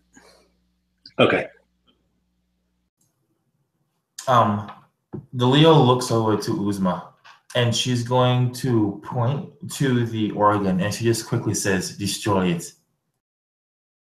No, I must play the princess's voice. And I must play the things that are forgotten. I'll grab the sword in two hands and try and bring it down in the center of the organ, doing as Dalel wishes. Okay, you can go ahead and make an attack.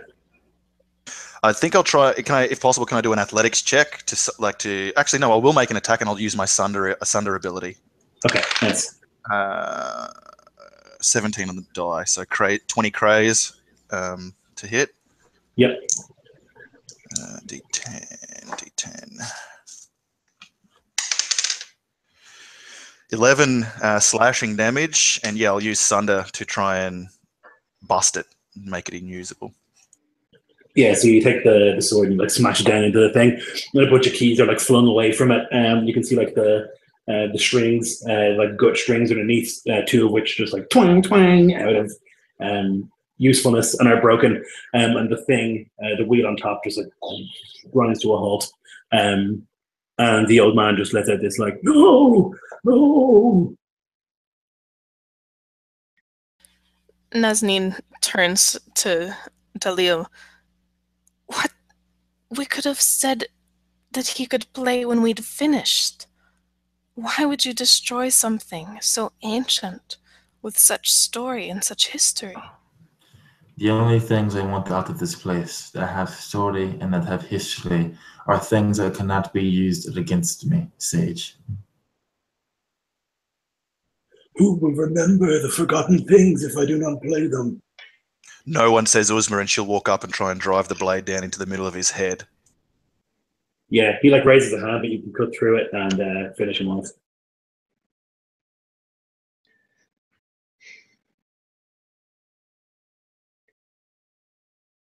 So once he dies, she's going to move over to the piano or the organ, and she's just going to collect a few pieces of the wood and the wire and whatnot and put them into her pack.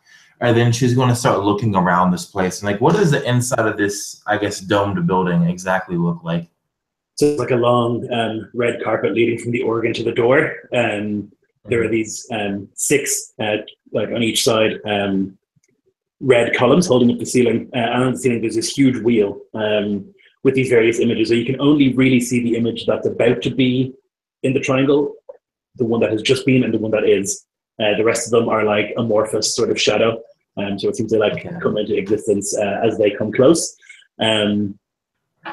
The organ itself is enormous. There's these massive golden or bronze tubes leading up, and like various layers of keys and stuff like that in front of it. It's huge. This man was tiny, and how he was able to play it kind of defies your understanding.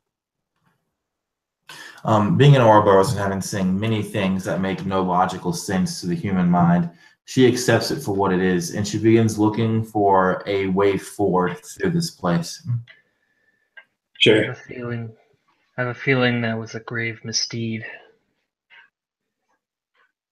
Mokai just like looks to the high ceiling and almost starts to tear up a little bit because he had thought it was so beautiful.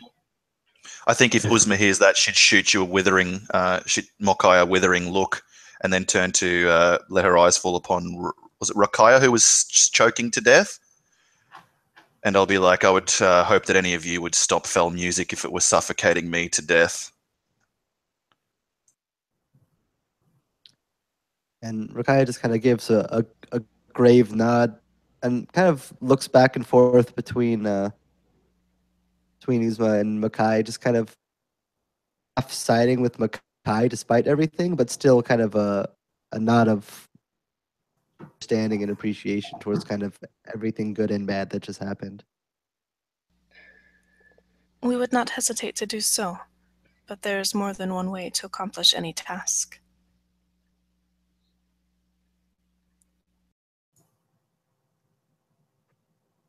And with that being said, she's going to keep looking for a way out, and then she's going to almost nonchalantly say to the rest of you, basically, if you want to survive the 101 Nights of Wonder, if you want your wish granted, you will not try and discover anything that will kill you. And she looks to Rakaya, seeing that she's moving towards like Makai and kind of agreeing with him. And then she looks to Makai again and she says, especially for those of us who are in danger of fading away at the next breeze. Makai exists as long as there is a use for him. Cannot say the same for some others. And at We have a that job passive, to do, he'd say. And like the lights in the room kind of like seem to brighten a little bit. And he'd use rallying sound, and everybody around me gets +5 temporary health. cool. Thank you.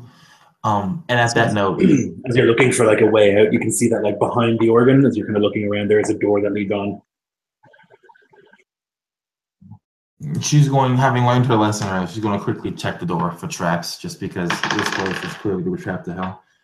And that is going to be a 10 plus 1 second, plus 5 plus 6, 26. Yeah, you're confident there's no trap on the door. 21, excuse me. All right. Yeah. All right, and so she's going to quickly move the trap and now taking point lead, since this place is very dangerous, and she doesn't want Uzma, being such a direct fighter, to be the one having to deal with all the trickery throughout this place. So as you guys are like leaving the room, you can hear like a ooh, and you can like look back and see the old man who's like pushing himself back up, and like crawling or pulling himself towards the organ. Jesus Christ, I'm going to go and pick up this guy and grab his body and like thrust it into the organ and begin like smashing down parts of it upon him. Try and entomb him in the iron and bronze and wood and ivory. No, no, as you're like smashing up against this thing. And eventually he stops moaning and the organ is fairly ruined.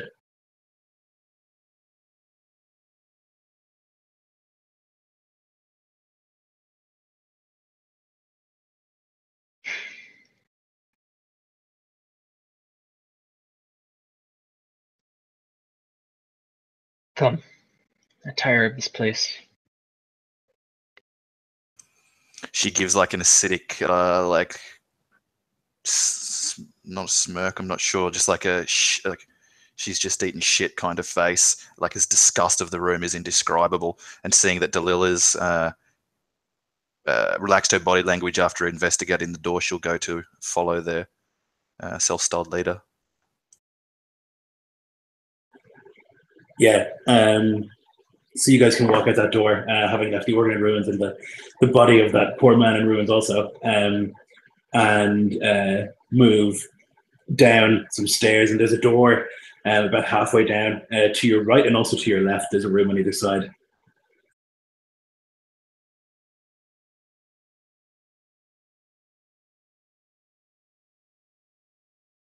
And just, if I remember correctly, we went left at the first opportunity, right, Lloyd? That led us to the Dead Sisters.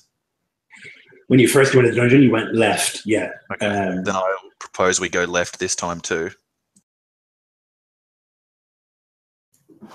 Dalil can she can agree with that wisdom, and she has an 18 plus 11 to check the door. So I'm at. You can tell me if the door's any traps or not. No, it's fine. All right. So being ever cautious, her jade and gold eyes kind of flicking across the place, she slowly walks across the ball, using the balls of her feet to move silently as possible. She goes to the door and into the chamber beyond. So you open up into this room, and it's quite small. It's maybe 30 foot square, and there is on the ground like a dead skeleton, basically like a dead person. They still have like their clothing on and like a backpack on, and in one like skeletal hand is a bottle, and you can see that there's like arrayed on a bar before you, all these vices, a bunch of bottles, a brick of hashish. There's like a small container that looks similar to like an opium container and stuff like that. There's all these vices laid out before you. Jeff just stepped away right when I was going to talk to him. So we might actually take a quick break there, since Jeff is going to be away. I'm going to run and have a little go with the little girl's room. Dope. Oh, wrong room. Right, we'll call it 3 minutes. Yeah. All right. Yep. All right, me.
We're taking a quick break, Jeff, since you were gone when we made this announcement. All right. The last thing that happened was we walked into what was basically like an opium den / alchemist lab, I guess I would call it. Yeah, there's all these like bottles and stuff there, and like there's all there's like various hookahs and stuff, and like hashish and opium and all sorts of vices that you can think of. Awesome. Part of me wants to try and smoke this like undead zombie hookah, but I'm afraid if I did, I would then become like an undead zombie.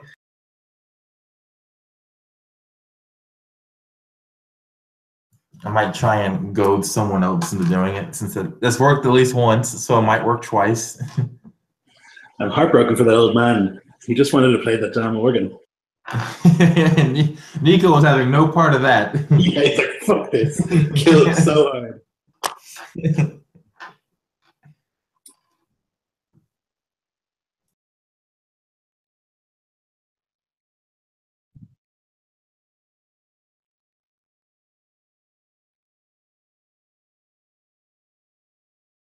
Very different from me running this kind of thing. Like I never do dungeon crawls, and it's always low magic. So like this is like real compact. It's full of like tricks and weirdness, and like it's not at all political. There's no mass combat. It's like really different, but I'm enjoying it a lot. It's the first time I've also seen someone talk about running Subari as a dungeon crawl, and I really like it. Just all like the weird kind of aesthetic stuff you can put into it. Yeah, well, to me, that's like such a big part of it. When I think of that, I think of like that goddamn tiger in the desert in Aladdin. You know, that's always like what I think of. Yeah, I think there's a lot of like potential there.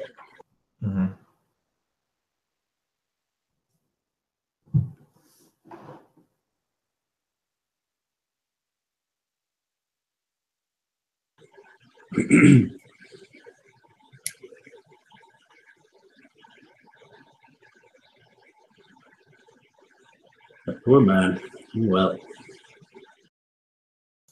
Well, he shouldn't have been playing songs that suffocate people when you hear them, and then he would have been smashed to pieces with the organ. If that didn't work, I was going to tell Jeff, after hopefully like fixing his issue, to go spend some insight points to light everything on fire to see what would happen. I say, if I wasn't the one frozen there, I would have had some actions that I would have been taken, but yeah, easy to do when you're suffocating and can't move. Can't do nothing but die.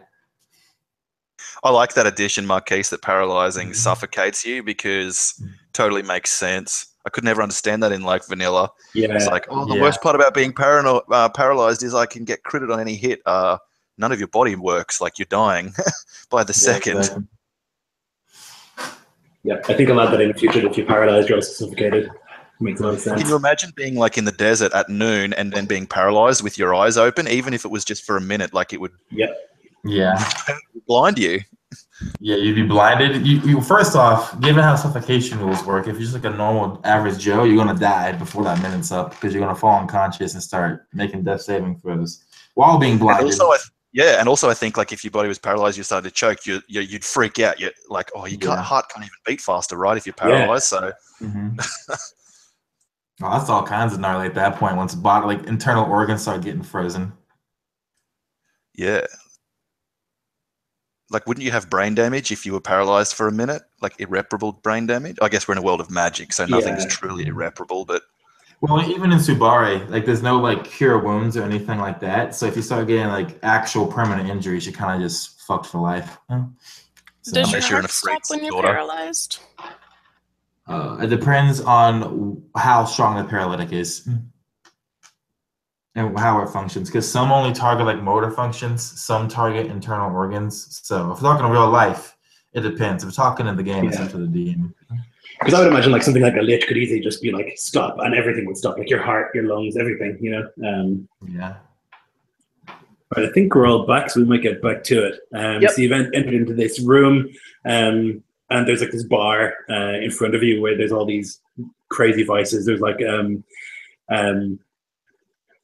this beautiful like golden bottle of like sparkling liquid. There's a deep brown bottle that appears to be some sort of whiskey or something like that. There's a glowing bottle of wine. And as I say, this big black chunk of hashish and a container that seems to contain opium of some kind. The Lao will just quite frankly say anything that is glowing is a trap.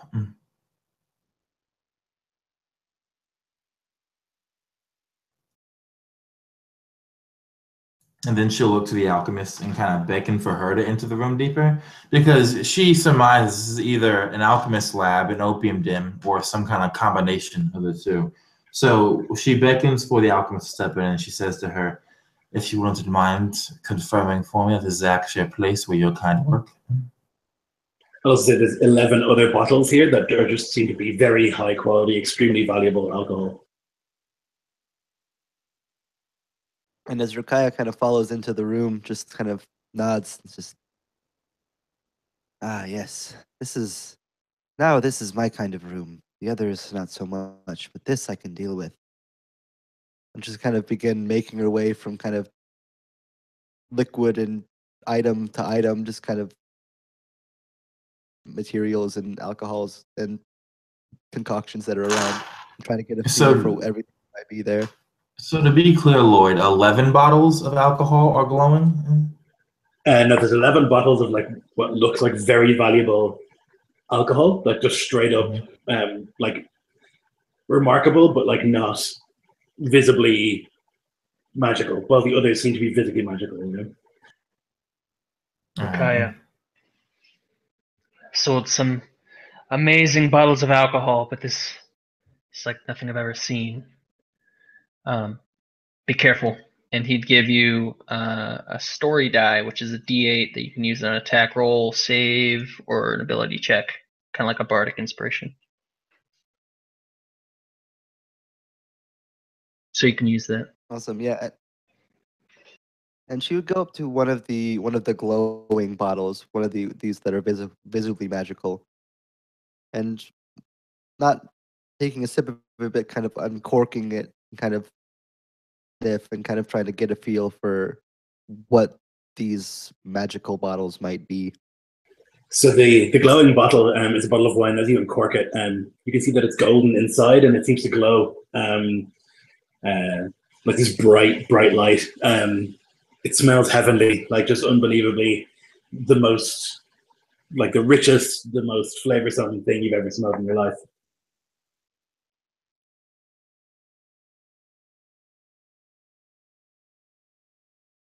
And I think she kind of almost getting lost in the smell, just kind of being one of the few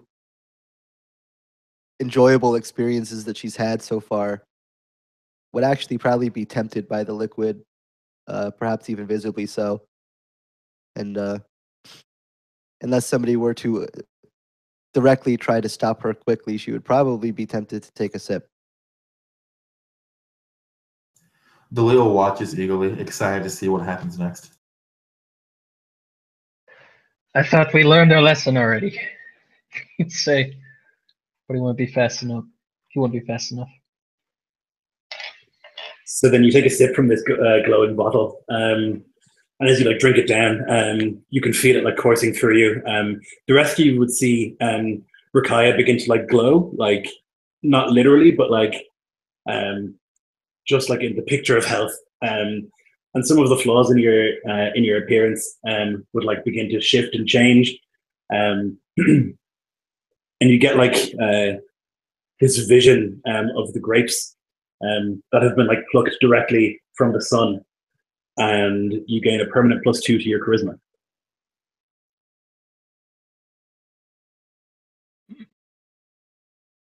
It would seem that what she just drank from was a better stock than what I gave you earlier, Mokai.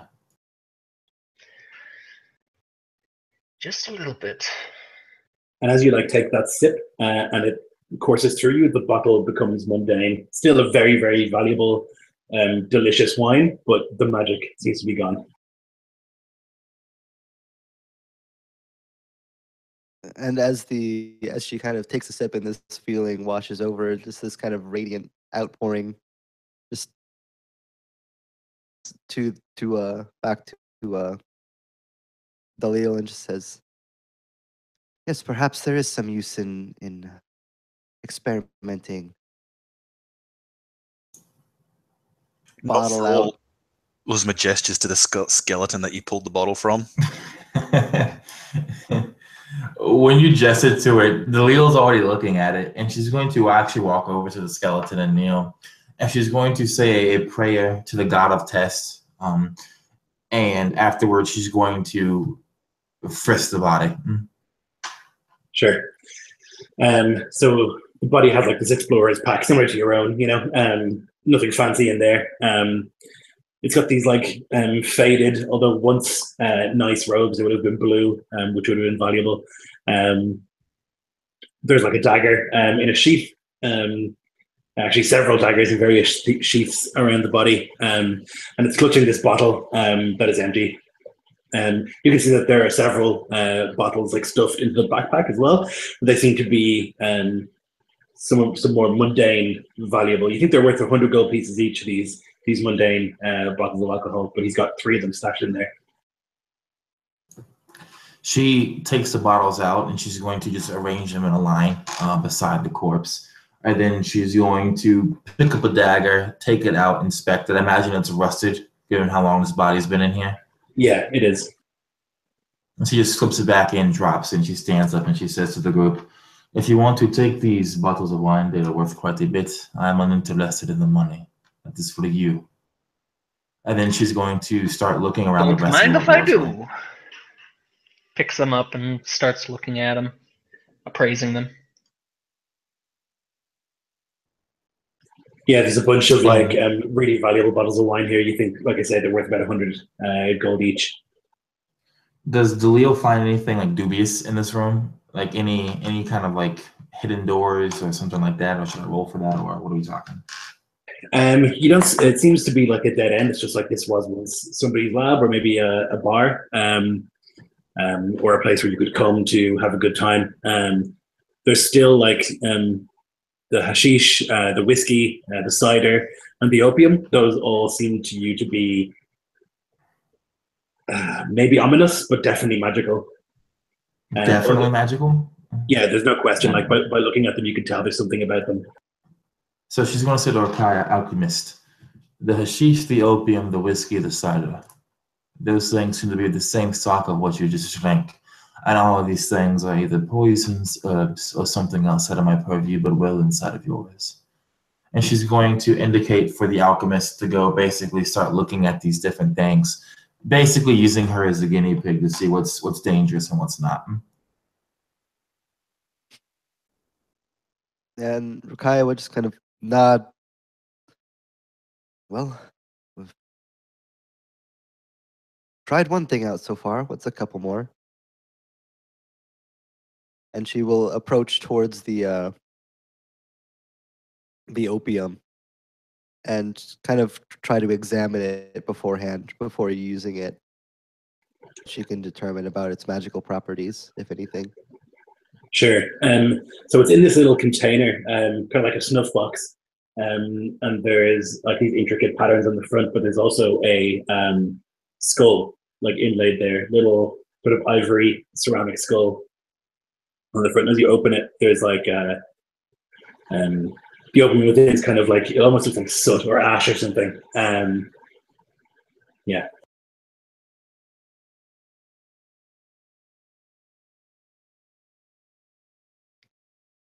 And she'll kind of pick up the box with this ashen powder in it,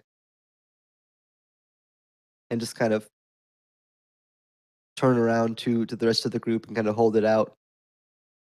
Anyone fancy a go? I do not partake. Doesn't affect me as it may affect you.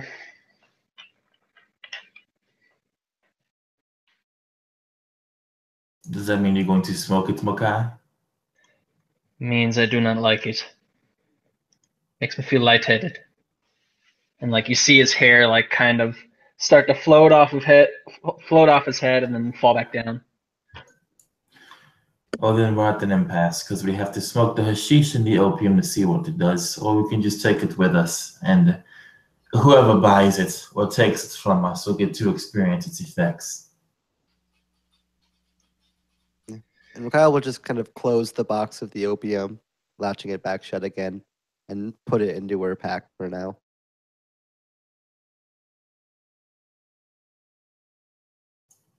And she's going to look to the sage and to the Memlook and see if they have any opinions of what we should do with these magical substances.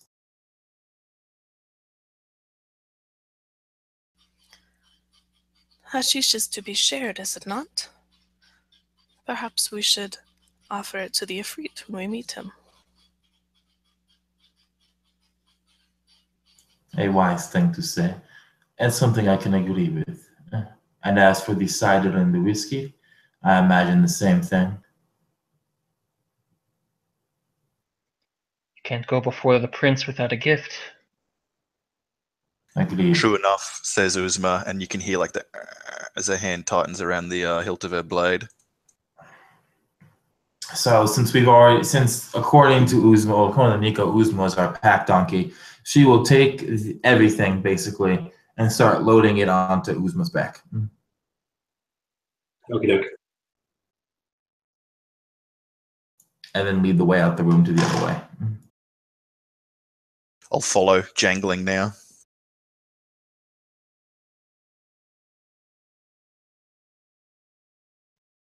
Let's go. You come back into the corridor, and there's the other door, basically opposite you.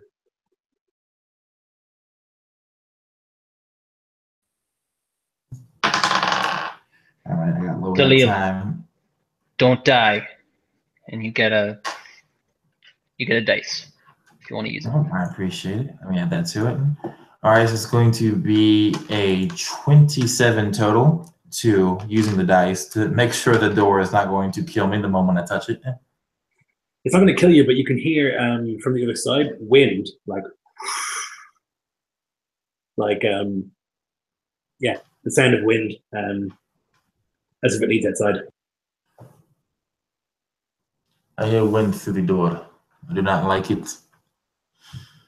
I imagine another trick, perhaps another chasm or a tunnel that leads to the surface, or some combination of the above.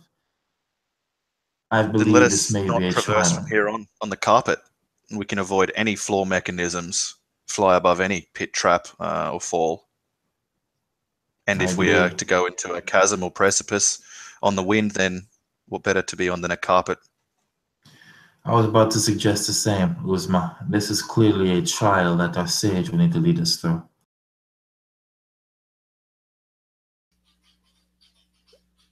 Nazneen nods and begins to unroll the carpet again, and in a moment the brightly colored, intricate rectangle is hovering gently.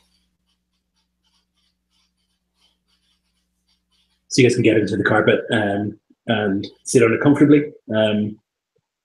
What's the plan now? Go through the door on the carpet. So you can open the door and you can see that there is a desert in front of you with sky above. You can see maybe, like you're quite high up, you can see that there's a valley, and about 3 miles away there's an oasis that you can see. The desert seems to stretch on for many miles to the right and to the left. So Dalil has true sight as an Ouroboros within 10 feet, which lets her see through illusions. So when she looks at the sand and I guess the vagueness around her, does she like see through anything? Like, does it seem to be an illusion or to be fake, or does it seem real? It's a real desert. It seems to have been like transported into this room. What the fuck? Dalil looks around, confused, having never seen anything like this in her millions of years of sedentary watching as the universe formed. And she looks to the others to see both their reactions and to see if any of them can offer up any kind of like explanation for what the fuck she's looking at. Uzma's expression is like aghast. Her mouth is open. She would be like akin to unbelieving if it wasn't like there to see and feel. She won't say anything, though her mouth is agape.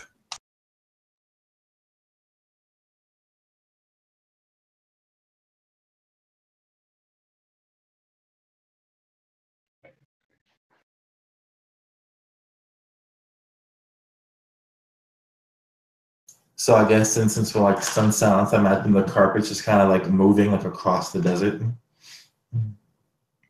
Yeah, moving through the desert. There are dunes that, like, once you kind of leave the door, you can see it behind you. Although it's just like a door within, like you can't see any walls. There's just like a door in reality, and there's desert behind it, and there's desert in every direction that you look. With this oasis ahead of you.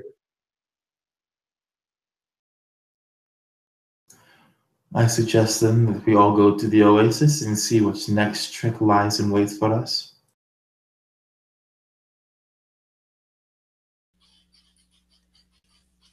Nazneen doesn't acknowledge it, but the carpet continues in that direction, unwavering. So you can continue through the desert and then to this oasis. Beautiful, like lapping water and palm trees all around. There are some camels like drinking water here. In all respects, you were in the desert.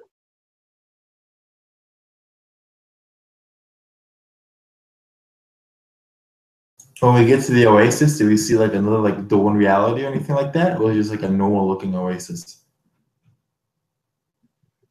So you can see this like oasis. It's pretty big. There's like a fairly sized area of greenery and stuff here. Looking around, you can see that atop a nearby dune there is another door.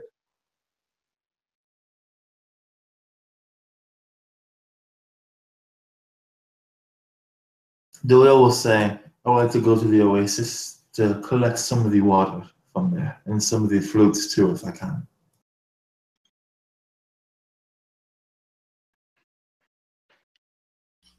You would not prefer to go to the door? We go to the door afterwards, of course, since we have no other choice. But if the water there is as cursed or as blessed as what we have encouraged so far, and the fruit may be the same, it will fetch a high price and be a marvelous wonder for us to present at the end of the 101 nights.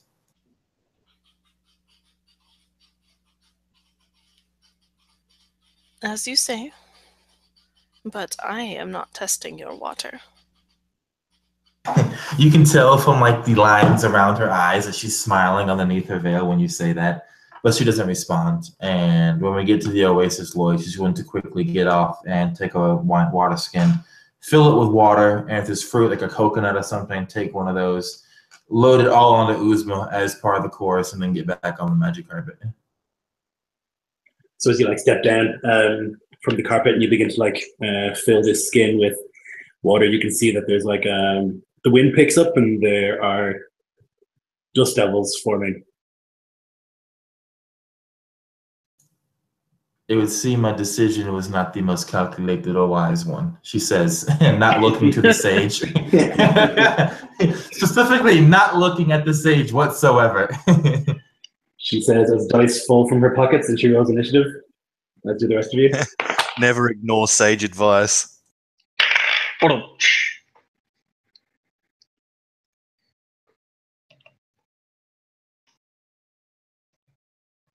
regret nothing.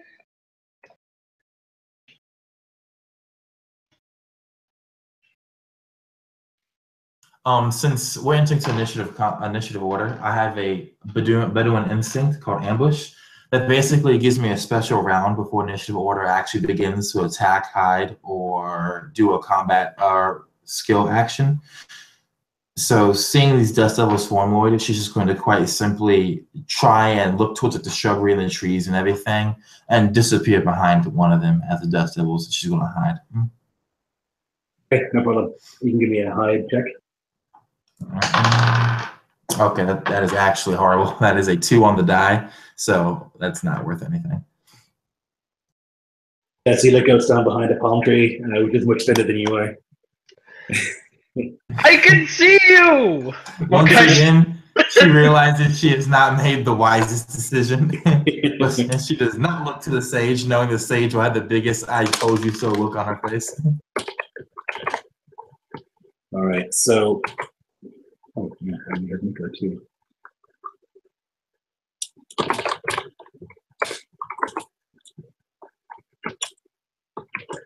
So the okay, you can start that when we get there. So the dust devils begin to form. 3 of them form into these man-like shapes. They have like linens wrapped around them tight, and they have a dagger in each hand. But one of them forms into this much bigger creature, like grey skinned. It's got horns, and you can see that it's like its bottom half is like a sort of whirlwind, which is like attached directly to the sand. It's got this great curved sort of falchion in one hand, and it looks with utter hate at the magical carpet. But Uzma, your first to act. Can I control the carpet, Taylor?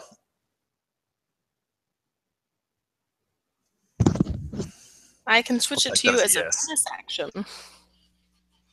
But since my turn is later, no, not right now. Well, I'm on the carpet. I don't want to get off the carpet. I want to flee on the carpet, so I'll say as much for a free action and delay my turn. Okay. So you call it like, let's get out of here.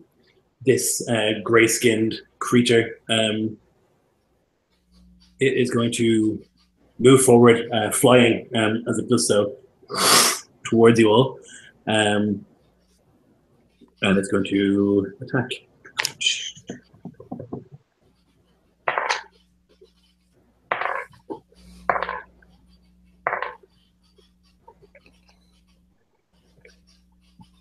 So it rushes up to you, Dalil, and flashes with its falchion and hits you twice. I assume with like a 19 and a 21. Yeah, just barely.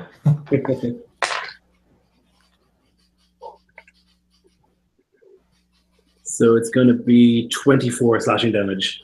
Ooh, almost enough to deal with a wound. You're going to hear Halil actually hiss out in pain, not scream like you would imagine a human would, as you will see like blue-green blood just kind of like cover the grass and the sands. Yeah, so it 2 big slashes from its great blade, and once it's like taking some chunks out of you, it looks directly at the carpet. Rakaya, you're next. As one of these things has kind of approached towards them and attacked, Rakaya just kind of quickly trying to scramble through her pack. A small vial of water and some powder, and kind of dumping the powder in and mixing it in quickly. It turns into this kind of like silvery liquid. And she kind of drinks it but doesn't swallow it. She just kind of holds it in her mouth for a second. As she breathes out, it kind of spits this like fine silvery mist out that then begins to freeze into this ice that kind of surrounds this dust devil creature. I'm going to need it to make a Constitution saving throw against a DC 17. It fails that. Alrighty. It's going to take 19 cold damage as this frozen cloud of this chemical concoction that she's spit out and freezes it in it. Nice. You spray this stuff on it, and you can see like some of the icicles that cut into the creature, and it stares angrily now at you and at the carpet. Mackay. Okay. Mackay, surprised at this sudden revelation, and not surprised at the same time, expecting something to go terribly, terribly wrong. He's going to cast a minor pattern. Yeah. It's going to be a rhythm pattern. So he has to make a performance check, and then the creature needs to make a charisma saving throw if it succeeds. So let's see what he gets. Okay. So that's a 14 plus 7. No, plus 8. So a 22, and it needs to make a charisma save. It gets a 13. Okay, so it fails. So Mokai, you see him just like clap his hands, and the big gray thing that's about to slash the carpet, it gets the tamed condition, and it takes 3d8 psychic damage. Oh, so the tamed condition makes it so that it can't attack until the end of its next turn. Nice. Unless it takes damage before then. Okay, nice one. Okay, so it takes... Oh, shit. Oh, shit. It takes 24 psychic damage. Oh, and it's shit. like, stop right there! Just like freezes. Yeah, it stops. It's like floating, and now you can see like the rage kind of leave its eyes, and it like looks you over, all of you, but doesn't say anything. The Angatra. These are these weird men like wrapped in robes and linens, sort of like mummies, but they don't move like mummies. They move very quickly. One of them rushes towards you, Dalil. I'm going to need you to make a wisdom saving throw for me. All right, sounds good. Ooh. All right, I have an 18 on the die. So okay, so it like looks at you and you get this distinct impression of pain, but you like are able to shrug it off. But as you're shrugging that one off, another one comes up behind you and it's going to try and slash at you. I'm going to use my reaction to block that 2 to my AC, so my AC is going to be 18 for this. Okay, so it goes to slash at you, but it absolutely bottles it. You have a weapon of some kind, I assume, a dagger or something. She has a scimitar as well, so she would just take that out and quickly parry the blow. Yeah, and you cut through its dagger, leaving it like a ruined weapon. It drops it into the ground. The third is going to run forwards towards Rakaya and try and stare at you. I'm going to need a wisdom save from you, Rakaya. Remember, you have that performance die. Oh, yeah. The story die. Yes. I will use that actually. Right, so that will put me, including that die, will put me up to a 17. Okay, good. So you feel that same sort of sensation, like it's like trying to bring forth pain in you, but you're able to shrug it off. And exactly like it happened to Dalil, another one is behind you and trying to slash at you. I think it will hit once with a 19. Okay.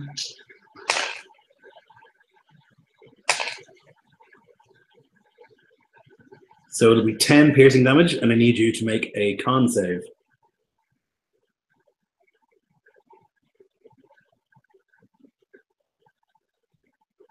So that would have been a natural one, but I took the destined feature of the humans, nice. which lets me reroll that ones. So thank Jesus for that. And instead, that it will put me at a 14 total. Okay, then you're good. You can feel like this sharp agony as like the blade sticks into you, but again, you're able to like resist the overwhelming urge to just give into that pain, and you're able to fight on. So Dalil, your turn.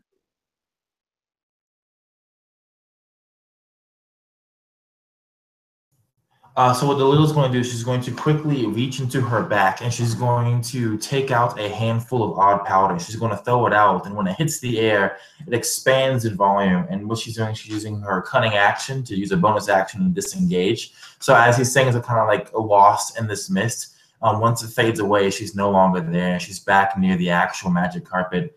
And then for her actual action, she's going to use the stunt action against one of the two creatures that are attacking the alchemist. So I need to make an acrobatics check against his AC.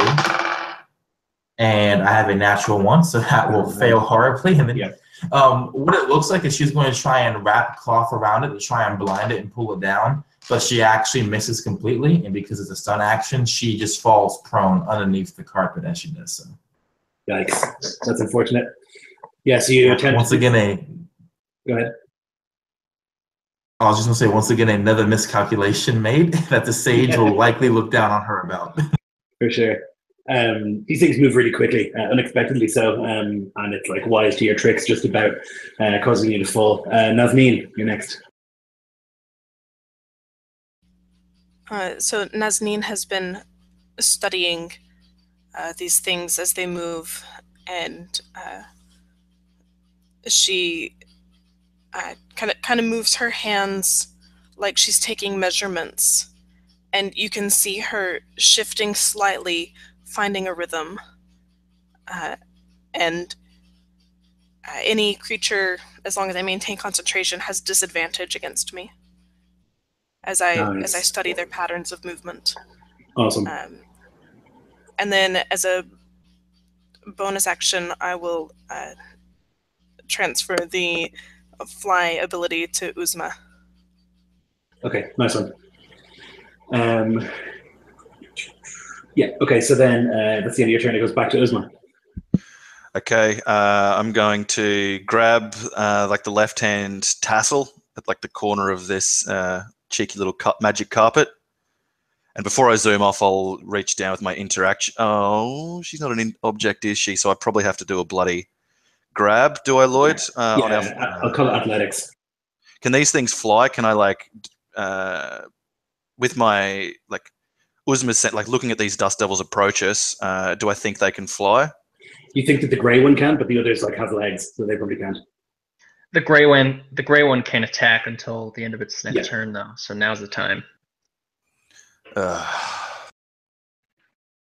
If they can fly and I waste my use my action to pick up our fallen friend, then I only escape as far as they can chase us, which makes it useless.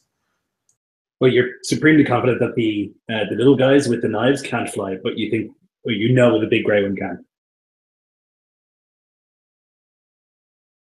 We have 2 turns, though. Like, it can't attack this turn, and then we have some time after that, too. Yeah, and carpet moves super fast at 60 feet, so it's going to have to dash to get to us. Okay, in that case, yeah, I'll pick up our companion. I'll use my action to like grab. Now, it's not going to halve my movement, even though the movement is my mount, the carpet, right, Lloyd? I assume. So I can actually fly the 60 feet with my movement now that the carpet's transferred to me. Yeah, well, I think it's like the carpet does the move, right? It's like a horse. Sweet. Like yeah, well, I'll grab up Dalil and fly up 60 feet vertically. Okay, no problem. So you guys are on the, I think it's mundane for you to grab Dalil. She's little and you're big. So you begin to fly like straight up into the air. You can see these like little knife-wielding motherfuckers like kind of milling around at the ground, like looking for an opportunity, but they just look on frustrated. Aleshma, who is this big grey creature, he like looks up and he begins to fly up, and he like hovers next to you, and he just kind of looks. Mokai blows a kiss. You took water from my oasis. Do not appreciate that. Give it back. We're thirsty and it's an oasis. What purpose does it serve if not to give water to the thirsty? And we gave blood for the water. Be happy enough. I'll say so. We gritted teeth, like zooming up in the air. Give me a gift and I will let you keep the water. She looks at it for a long second. And then, having no attachment to the alcohol, she's just going to look to Mokai and wait for him to throw one of the bottles out. Have some fun. He throws one of the bottles. Yeah, it catches it in its big left hand. This is sufficient. And then it flies back down. Seeing it do so, and knowing that this water was actually protected, Dalil is then going to take the water she stole from the oasis and drink it. Yeah, it's cool and refreshing. If you were exhausted, it would remove those conditions from you. Oh, feeling that the rush of energy through her bones, she then stops it and keeps the rest of it for later. And she's going to just put that back on Uzma's back and then nod a thanks to the slave warrior and just begin like tending at her own wounds, just making sure she's not bleeding too much. Are you content with your thievery now? She looks to you for a second, Sage, but knowing that she just ate shit for making her own mistake, she says nothing once again and just keeps on picking at her wounds.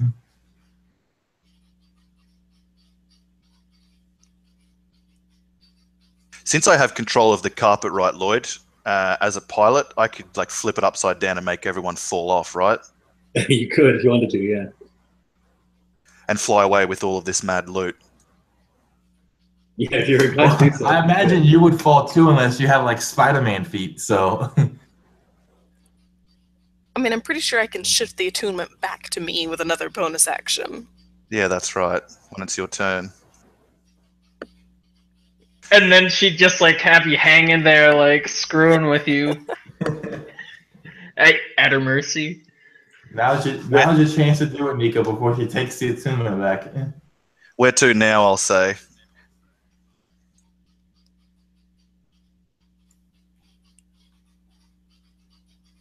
The door, the inevitable door that you spoke of earlier, Dalil? I imagine so. I see no other oasis out here. And Go ahead. I was just going to say I'm going to fly straight towards that door with speed. So you fly towards the door and out the other side. You can see the desert behind you, pull the door closed behind you. And you enter into an enormous room, maybe 300 foot wide and long. The ceiling stretches up into darkness, although the room itself is mostly lit. There are 4 huge columns holding up the ceiling, and the white floor beneath you is like spotlessly clean. That's what you see.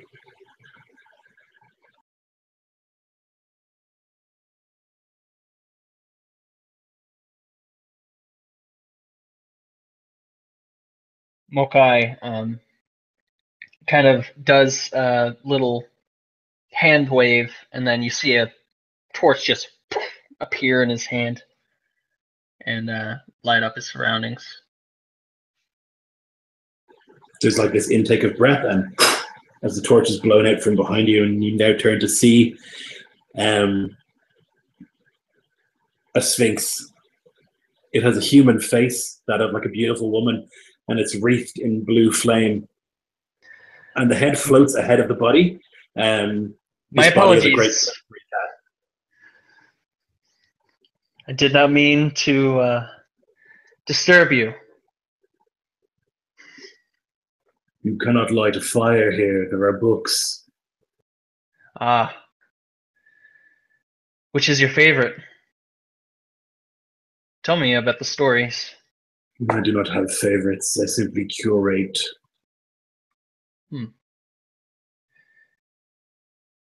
Can you tell me of others' favorites? I am the one who asks the questions. Ask away. What do you know, mortal, that I don't? Death. Have you died? No, but we all know it and have felt it from those who bore us into this world and left it before us. The concept of death is not surprising to me. I suppose it is something you do that you know that I do not. And it kind of like walks around the carpet. It's got this like body like a tiger, golden stripes and silver fur. And it's got these two wings made of like light that are floating above its body. Just kind of prowls around the carpet. Why are you here? Who is the Sphinx looking at when it says that? It is looking at Makai.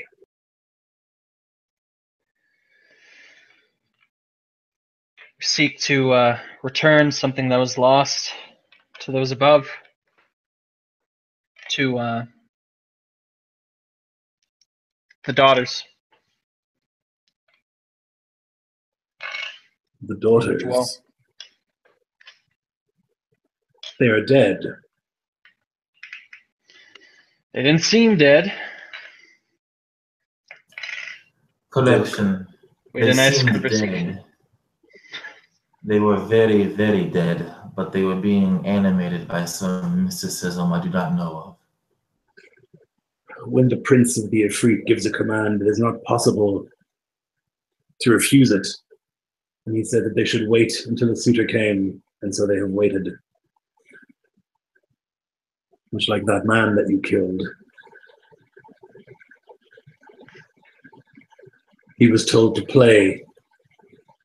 He was not told to ever stop, and so he played. So if he's not able to play anymore, what happens? I imagine he will go to a hell. If such a thing actually exists. If And then Delil looks to the Sphinx and she said, well, she asked, so Zin, you know why we are here. Why do you keep us here? What do we do next? Are we free to go? Are we free to continue our investigation? it is traditional that I ask you some riddles and that you answer them. Oh, I love riddles. I do not. Few things have gone as tradition intended within these walls.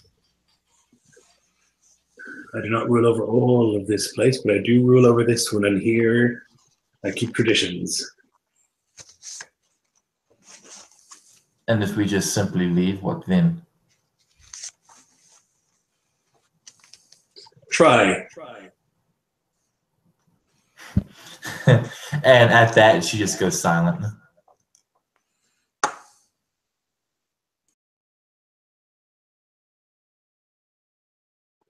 Well,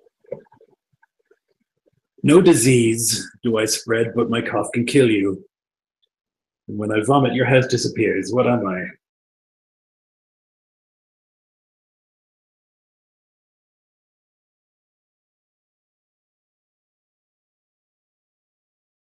Repeat that one more time so I can write it down.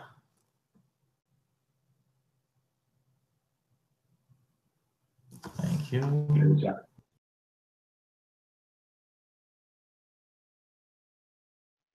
I'll just read it again. No disease do I spread, but my cough can kill you. When I vomit, your house disappears. What am I?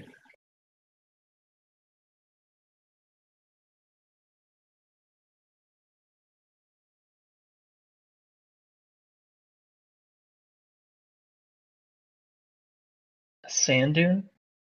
Sandstorm? Are you telling the Sphinx that? I think we would like huddle up and like be like, what do you think it is? Or is it like we would have to guess without conversing amongst ourselves? You can try. One moment. And like I try to huddle up. What do you think it is? There's like a smile that comes across her face. And her face is like the size of your torso. So it's a little bit unnerving. When you pulls into a huddle, the Lil actually breaks from the huddle and looks at the Sphinx and asks it, if we happen to say anything while talking, will you count what we say as an answer? They never asked that.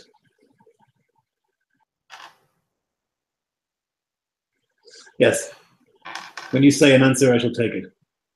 All right. And how many chances did we get at your riddles before you try and kill us? Try. I will ask With you that, go ahead. 5 riddles. I will allow you to get 2 wrong. Her eyes kind of narrow at that, and she turns back to the huddle and she says to you all, I believe the answer could be a storm. Sad storm, a normal storm, regardless, with the cough being wind and the vomit being flood or rain. But I am not confident in my answer. What do you all think? I must admit that was where my mind first went as well. But like you, I am not certain.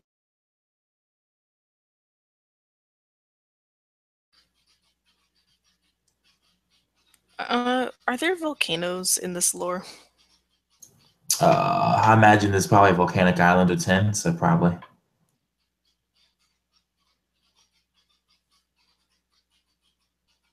Could be volcano. That's a good. I think that's another good guess. It's like prowling around the carpet, and occasionally it'll like stick its head in and do like a, and then keep prowling. And she looks at Uzman for her to weigh in. I have no mind for riddles. One made of steel. I can offer no help here, but force, and I fear it has no place here in lieu of skill. You're correct. So then we have 2 possible answers, a volcano or a storm. Which do we go with?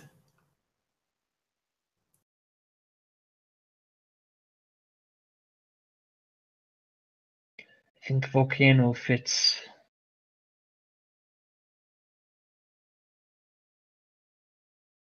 Yes, that would seem the closer of the 2 in my mind as well. And so she turns to the sage and she's going to beckon for her to give the answer since she came up with it.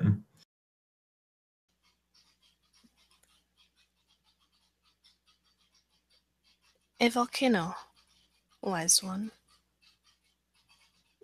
It like takes its lion's paw the size of your torso and like puts it within an inch of your face, and the claws like extend.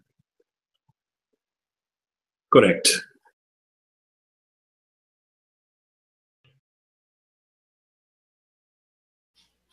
Nazneen offers a small smile and a slight tilt of her head.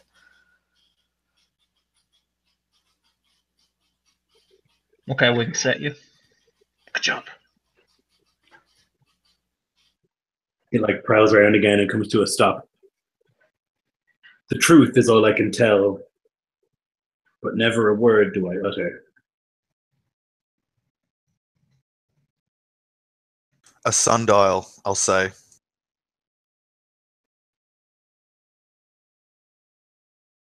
To the Sphinx? Yeah, as an answer, not like rhetorically to my companions. Just straight up. This slave is always going AWOL. You are improperly trained. Nazneen turns with a bit of surprise, but she has a hint of smile around her eyes.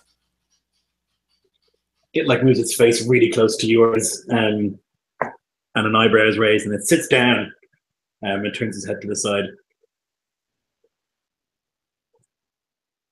It's a tricky thing. It's not the answer that I thought of, but it is an answer that is true. Well, when you give the living, when you give attributes of the living to objects, many answers can be true.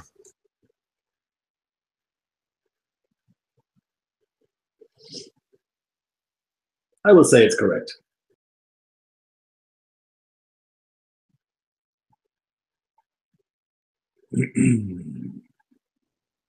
Two brothers bear great burdens, and all day they are bitterly pressed.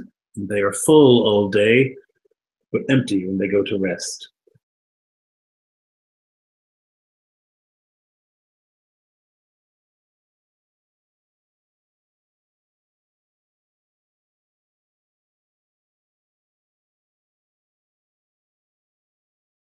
How many suns and moons in your world, Marquise? One of each. Nazneen looks down at her cross-legged and looks up at Mukai and taps her shoe.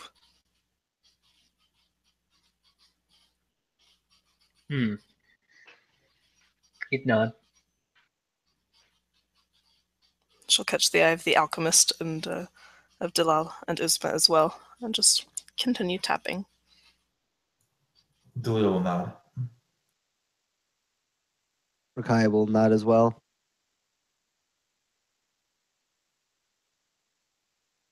Uzma just gives a look of contempt to the Sphinx.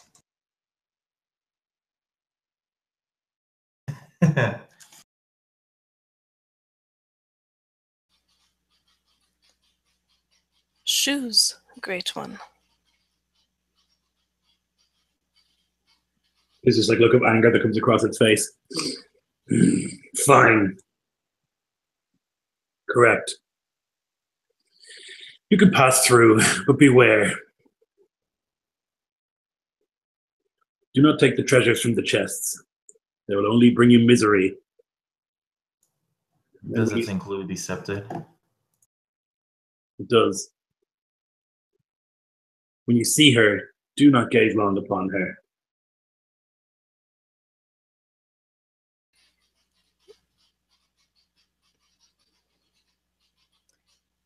Princess. Go ahead. The princess you speak of? Yes. We'll take your words. At that, Dalil will reach into her package and she will make from a strip of cloth, a makeshift blindfold, and she won't put it on yet, but she has it prepared to put it on when needed. Since having already stuffed the ears before, she knows that sensory-based traps seem to be kind of like the gig here. You may peruse the library, and you may take one book. At that, Mokai just grins, super enthusiastic, and he'd look for some books. Nazneen almost claps her hands together with delight, but just barely restrains herself. Dalil will specifically look for a book that tells of great and ancient civilizations that have once existed in the Great Mirage, because again, she lusts for knowledge and she wants to go to these ruins, places buried in the desert, and rob them.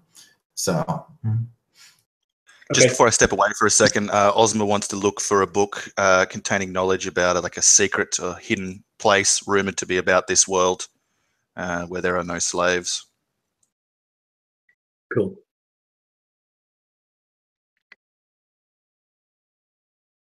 So if you're looking for a book, you can make me an investigation. Yeah. Mokai would look for a book of music. Great songs that tell tales of old legends that have been long forgotten and that stir instincts and feelings within the people that listen to them. So, Rakaya would be looking for books about different alchemical formulas and combinations and the mysticism and symbolism behind them, and as far as furthering her knowledge of kind of her mystical past. Got 14. Okay. So, Makai, you are kind of searching through and you find this, let's see, some clay tablets.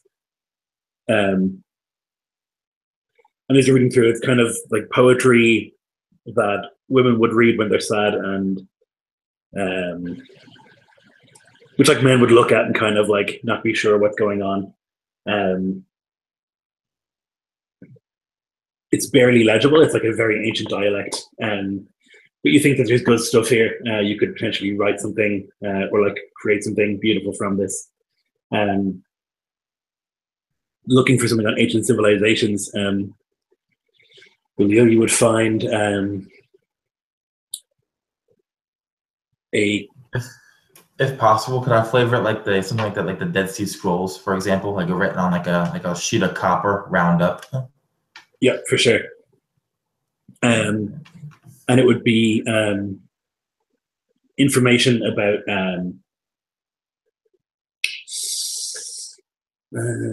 I think about the one of the sects of the jinn. Let's go with Ifrit. Seems appropriate. Histories of their cities, and some of their culture and things like that. Although it's written in heat, so like the title on the front makes sense. It's legible in like to your eyes, but the inside is not. There's nothing on the pages. It's like heat signatures that you would have to like put your hands over it to like try and understand what's going on. I guess for the Ifrit, easy to understand, but for a mortal, not so much. I think it would be it would be a strange discovery, but probably a valuable one. Dope. Rakaya, you're looking for something about alchemy. You would find a cage, like a little glass cage, in which there's a swarm of flies, and they like move around, forming words. Although not a language that you recognize, it's something ancient. It's like pictographic, hieroglyphic sort of language. And they move around as you look, and you can like tap, and it will turn the page basically, and the flies will move into a different pattern. But yeah, you don't know exactly what it says. And what were you looking for, Taylor? So Nazneen was looking for a book regarding the constellation movements and mathematics and divination particularly. Okay, so you would find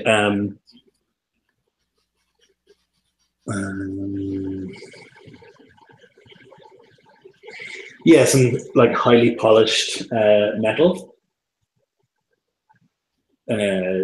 that's inscribed in a language from the Far East, something that is like something you would have seen hints of, but you wouldn't know how to read at this stage.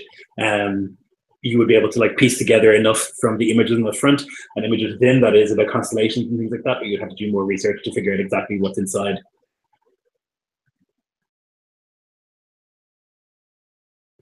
And Uzma would find 10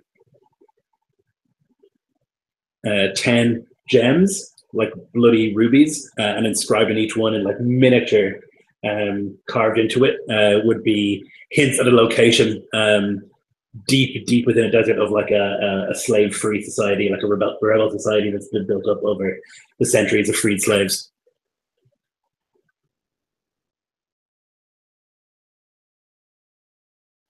And you know that there are thousands upon thousands of other incredibly valuable works here, but that's all you can take.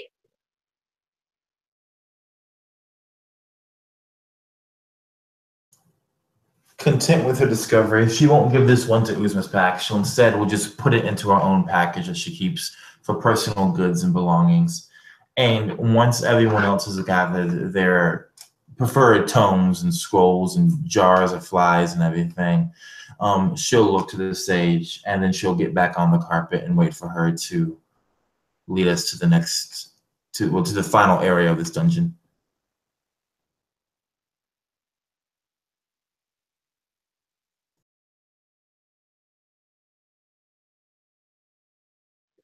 So then moving from the library, I guess, onwards,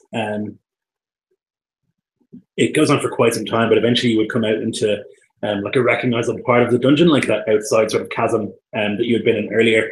And you would see that across from you, there is like a temple-like platform, and on it are arranged 5 chests. They're all sort of glorious, golden, inlaid with jewels and crystals and beautiful sort of like filigree. They're all clothed as well. And they're arrayed in a line in this on this platform. But there's also, if you like, that's directly across from you. If you were to go to your right and down, there is a room down there also.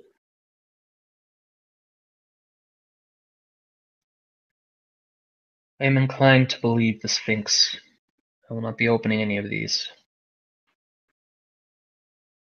Lloyd, what would I know about Sphinxes? You could make an Arcana or a... Yeah, let's call it Arcana, I Or think. history? Okay. Okay. Got a 15. So I guess you know that they're like cosmic powers. Like they're like you're never going to beat one in a fight. You know, you shouldn't. It's not going to happen. It's like trying to punch Cthulhu. Like it's not going to happen. They're like... Can they lie? They can, yeah. They tend to be near omniscient, like they tend to know everything, although they don't always tell you everything. They tend to lie through omission rather than anything else. But that's like, you know, what's been passed down to you through like books and stories. How many of those stories and books actually met a Sphinx is a different story, you know? True. I think you'd still take your word for it.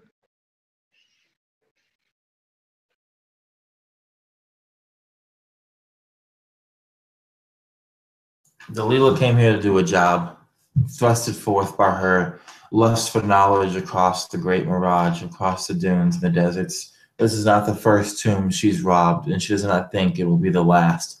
And so she will step off of the carpet, and she will move to one of the chests, and she'll begin to inspect it.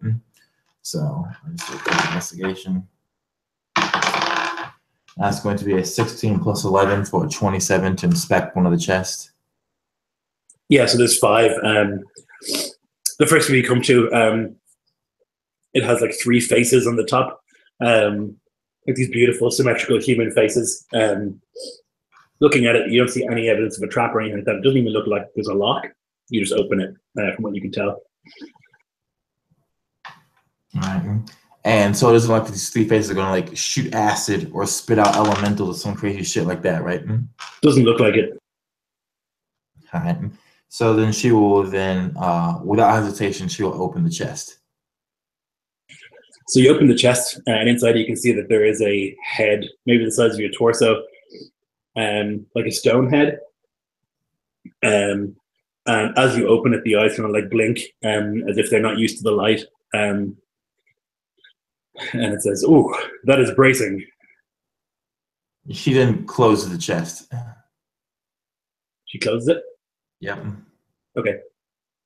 She looks to the others and she says, "This one contains a severed speaking head." And then she moves to the next chest.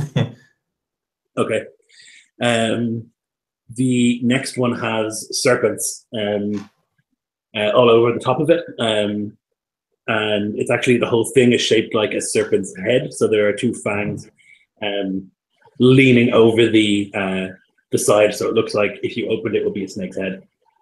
All right. So being essentially like the origin of snakes themselves, she kind of hesitates on this one, knowing that in her current mortal form, this could easily be her undoing.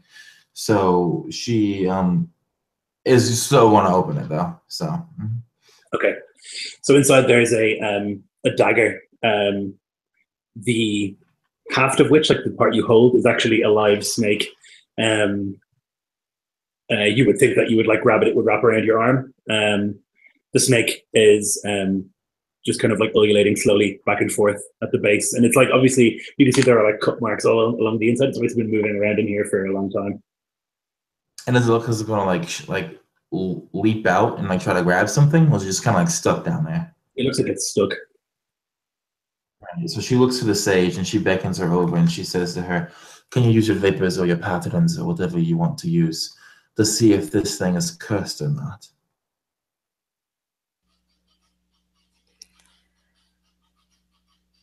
Perhaps. I am not so familiar with snakes as some. She gives you a meaningful look. And she looks back at it and she says, "It looks like it's been transmuted through alchemy to become what it is now, or else connected by some pattern. I am hoping you will give me an answer regardless."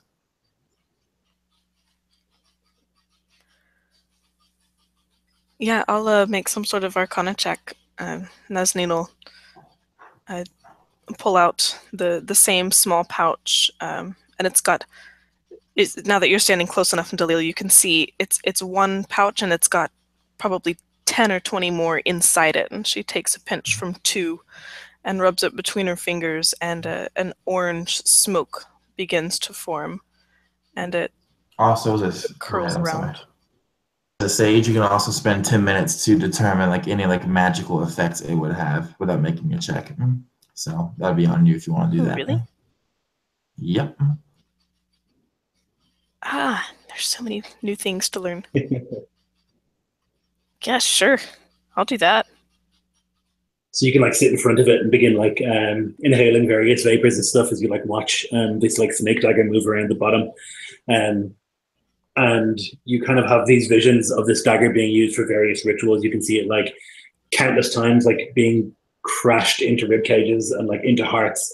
You can see the dagger like being kept inside the skin of the wielder and being pulled out when needed. And you've seen those wielders over centuries, over years, or over minutes become weaker physically, but the dagger gain power, but also their intellect has become massively increased. And you can see them, old before their time, standing over in serpent kingdoms, like standing over maps and stuff and making battle plans.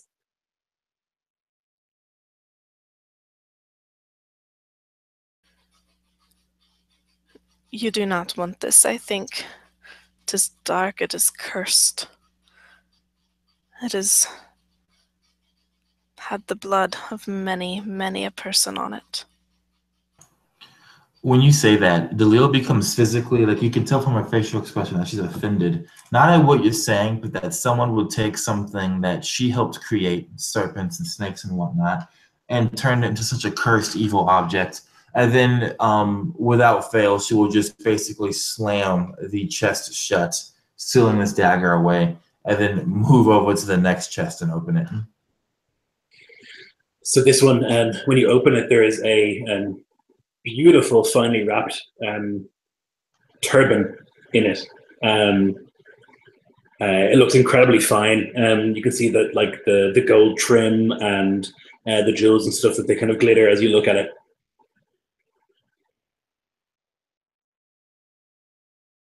She actually just closes the chest again, having a thought pop up in the back of her head. And she stands and she looks to Mokai and she says, "Your instinct is right. The Sphinx said these things are cursed, and I believe that they are all cursed objects." Let's not wait. Don't want to open a chest that releases some foul beast that'll send us to one of the hells, so we'll meet the man from the organ. But they're so powerful. Power corrupts, Lloyd. Having had her lust for knowledge sated by learning what basically is in these chests and that they're all magical cursed items, she knows that if she brought these to the surface, it would not win her the 101 Nights of Wonder. They would just basically cause chaos and likely lead to her death and end the legacy of a creature older than everything that is basically on Subari right now. So she is going to move away from the chest. You said there were stairways, correct, Lloyd? Yeah, the stairway leading down. She says to the rest of you, I believe you should go ahead and go down these stairways, kill the princess at the bottom, and then leave this place, and then mark it back up. Perhaps take the scepter so that way we can properly leave. But everything down here is cursed, and if we bring it to the surface, it will do nothing more than kill many, many people.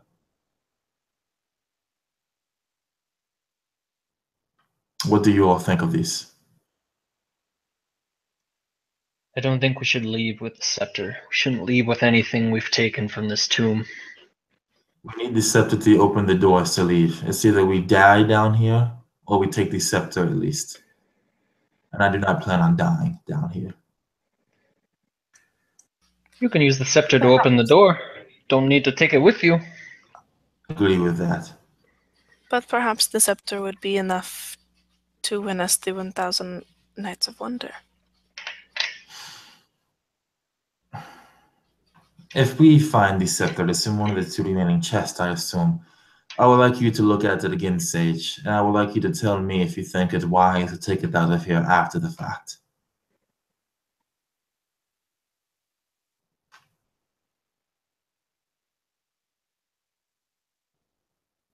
Do you agree to these terms?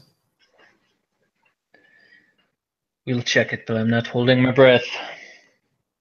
Oh wait, I don't need to hold my breath. I don't breathe.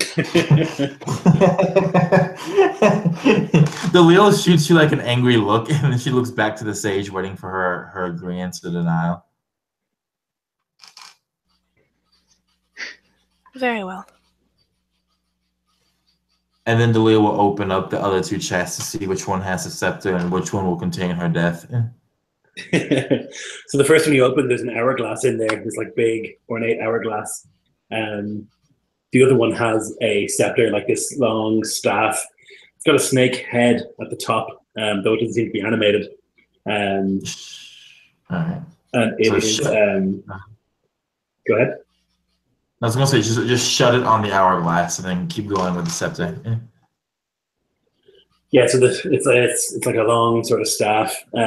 It's got this like cobra head at the top, all inlaid with jewels and gold, and jade, lots of jade. Yeah, that's what you see.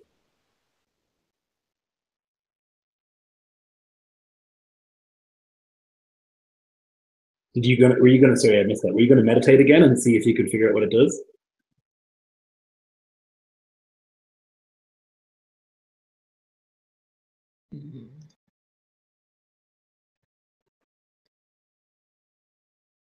You're muted, Taylor, if you're saying something. Sorry, I always forget about that. Yes, I'm primarily looking for a curse, so I'll sit down with it. Okay, so you like begin to picture the span of this staff. As you do so, you can see various serpent people,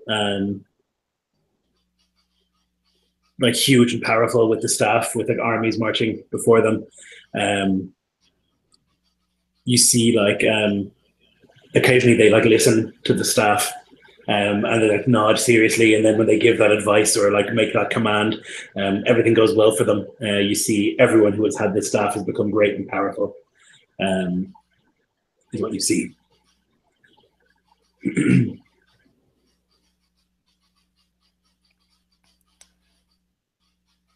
It appears to be a normal staff. Is the cobra head alive, Lloyd? No, it doesn't seem to be. It seems to be like jewels and stuff like that. And she just looks at you for a long time. And she thinks about the fact that she's found a speaking head, a magical hourglass, and then a cursed dagger with a snake on it. And she looks at you, Sage, and she says to you, "Oh, you Do you expect me to believe that we have 4 magic items here, and then a staff that will let us out, and the staff is just normal? Seems perfectly logical to me. Powerful magical items. They're designed to be the ones that somebody takes, not an ordinary staff. The test And is she keeps. knowing which item to take with you. She takes in a deep breath, looks at the staff, looks back at you, and then she says, "Well, Nazim, I imagine you will not mind carrying the staff then."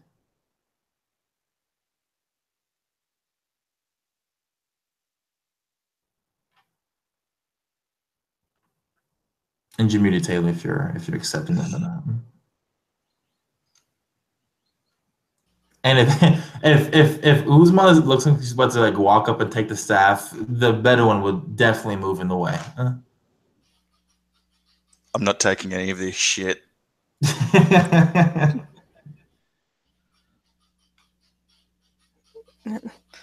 Nazneen shrugs. We are planning to leave it here, are we not? Well, we need to take it back to the gates so that way we can actually walk through the gates.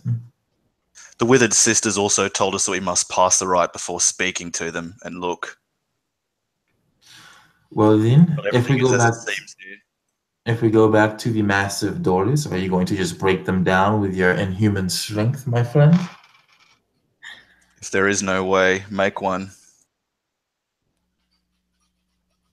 And I Then recall, carry the staff if you wish, Dalil. It is only And a she- staff. forgive me, my friend. You are very wise and you are very intelligent and you are very learned. But I find it very hard to believe that this staff is just a normal staff, no matter what you say. But if you insist on such, and then she looks to the Mamluk and offers for her to come pick up the staff.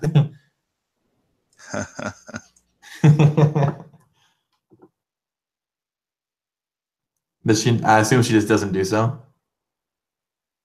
She gestures to the shield in one hand and the sword in the other. And she then. I don't think she has any free hands.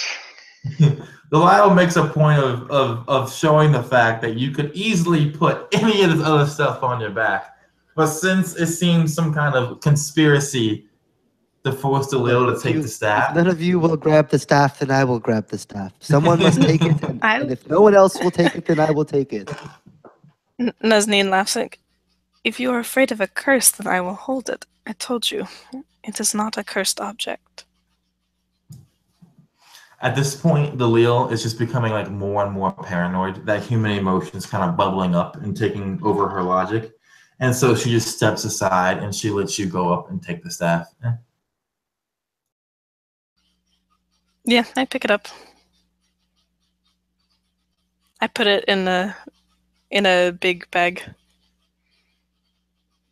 So those are the stats that it's got. You're going to need to make a wisdom saving throw if you want to put that in a bag. Oh, okay. Let's see. Ooh. Oh shit! I'm betting that a 15 doesn't do it. Nope.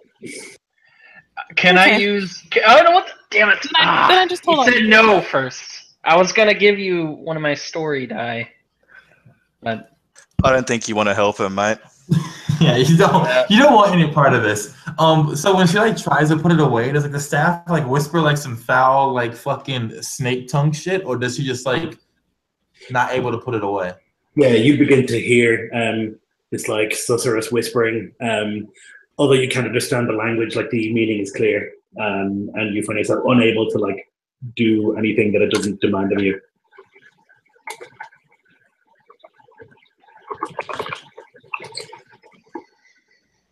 Nazneen kind of turns it in the torchlight. It is a very pretty staff, though. Perhaps we should hold on to it. Interesting that you change your tone after picking it up, Nazim. We have to take it to the door, do we not? The Leo You want to go looks- and let the princess out first. I agree when you verbalize that, states Uzma. Wait, agree with what, Uzma? What Taylor was just dominated to say. Oh yeah, okay. The Leo looks to Uzma and then to everyone else to see if they're picking up any weird vibes here. And assuming they're not, she realizes the fact that she's once again made a grave miscalculation, curses the fact that she's taken a human form, and she's going to just lead the others if they follow her down the stairs. Downstairs?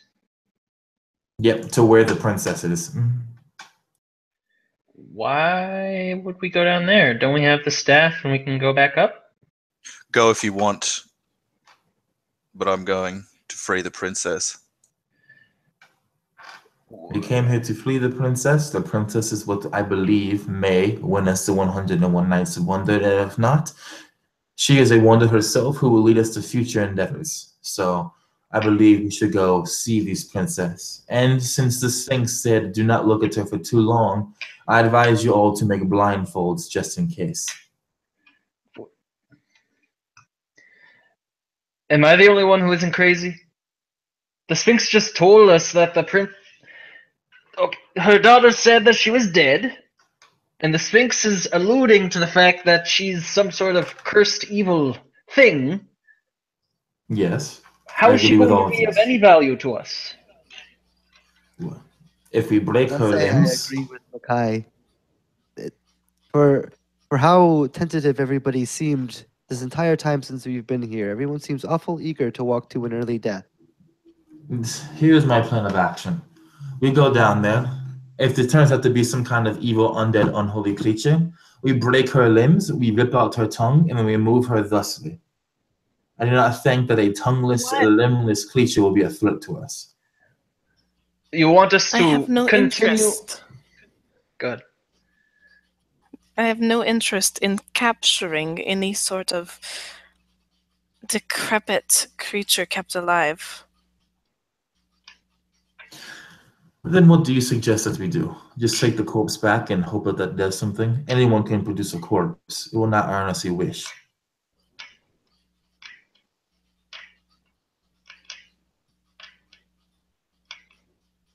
Okay? So what do you intend? We dispatch this whatever it is, and we go back through a trap-laden crypt, blind, because we can't look at what we're moving. We have enough cloth here and bags to essentially wrap her entire body. There are tapestries everywhere. We've passed many rooms with carpet in them. We can pull up the carpet, we can use the tapestries. There are many solutions to the problem of covering her entire body.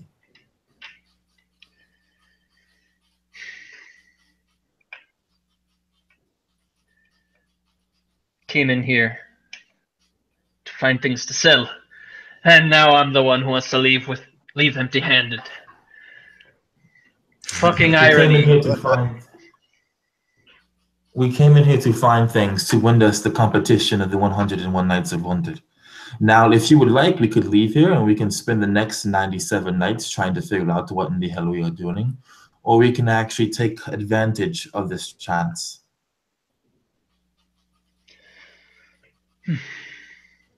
Suppose a wish can be used to remove whatever curse I pick up while we're dealing with this situation, so what do I have to lose?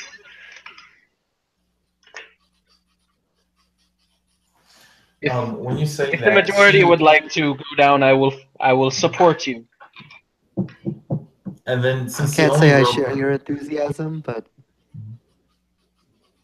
since the only person who's been like pretty much like antagonistic with Delilah the whole time is the sage, Delilah looks to her and waits to see what she does.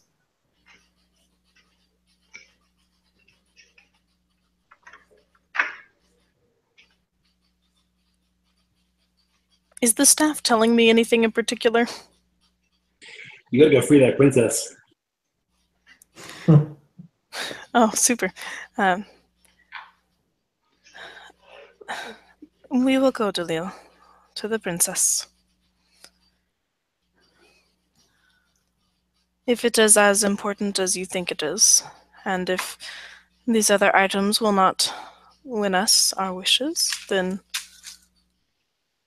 that is Well, what we must I do. will concede this, Sage. And here, like, if you pay attention, like, she's clearly like flipping her tone in her complete argument.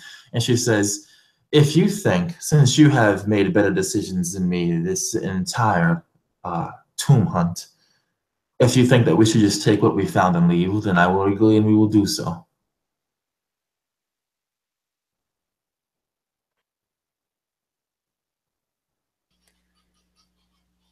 No, perhaps this time you have made the correct choice.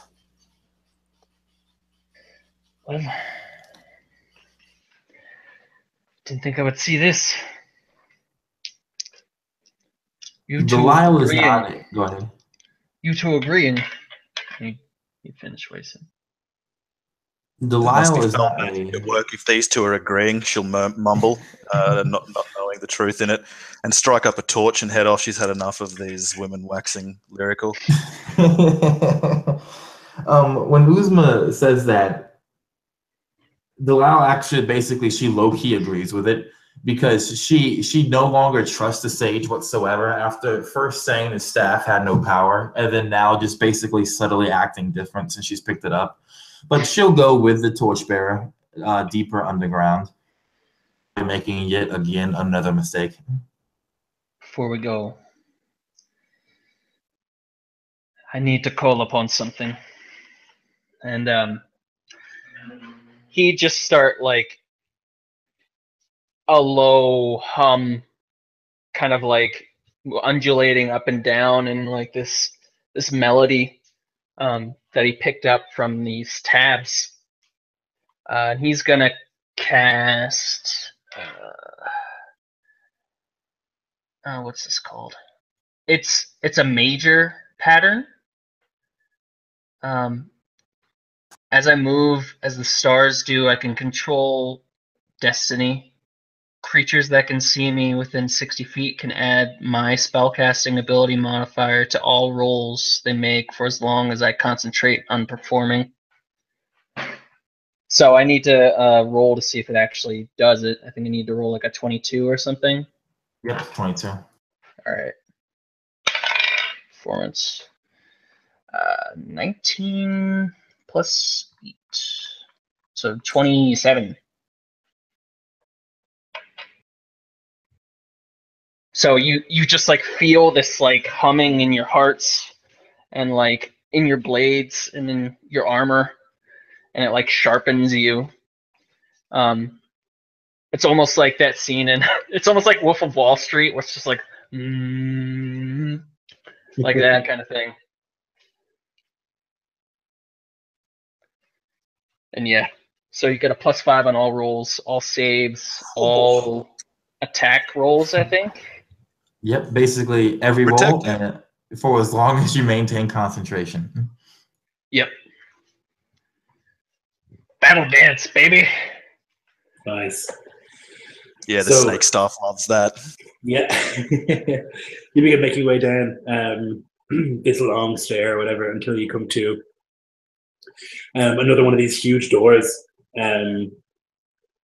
It's inlaid like with this beautiful image of like the statue you had seen earlier, like this gorgeous woman, too gorgeous to be real. And she's like inlaid in pearl on the front of this red door with sort of swirling patterns all around. But the door is shut. Nazneen, the staff wants you to smash it on the ground, although you can try and make a save to resist that if you want. You get a +5. The staff wants me to smash it on the ground? Yeah, like doom, doom. Like I'm knocking, or like I'm breaking the staff? No, like you're knocking. Oh yeah, sure, I'll knock. Yeah, so you tap the staff twice under the ground, and the doors open. And before you, there's like a circular room in the middle of which there's a huge sarcophagus. All around, you can see that there are like treasures and gold. There's like a hoard of gold down here. Various beautiful pieces of art, lots of images of this woman, paintings and sculptures and statues and all sorts of things of this beautiful woman. The sarcophagus has a statue of her over the top, and this is obviously the princess. I'll sheath my sword and place my shield on my back and walk forward like a reverent pace, and then like drop down to my knees with my on my knees. Sorry, kneel down and put my fists upon the ground and murmur, "Aaliyah."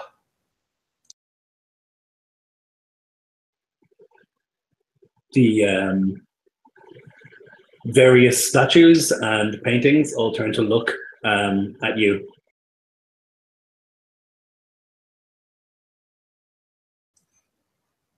I'll move my head up and begin like looking at them, and then stand after a while to my full height. Why have you come? To end the torment of my ancestor. I am dead. She falters in that, and her eyes dart about, confusion and nervousness creeping in.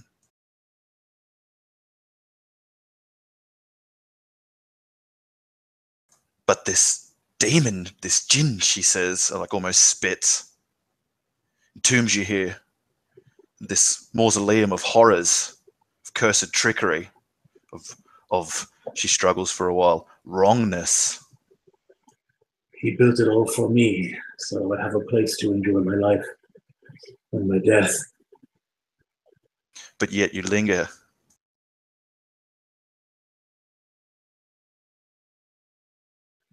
I've been here for so long.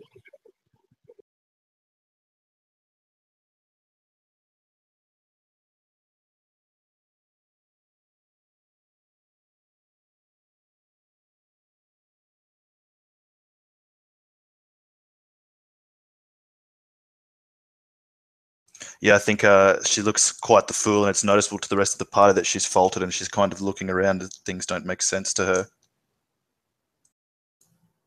What brought you here, Uzma, was likely a lie, or at least a story that's been distorted over time. She like bares her teeth at that and kind of looks around as if for phantoms. The Ifrit loved me. He built all of this for me. A prison of undeath. Come, Uzma.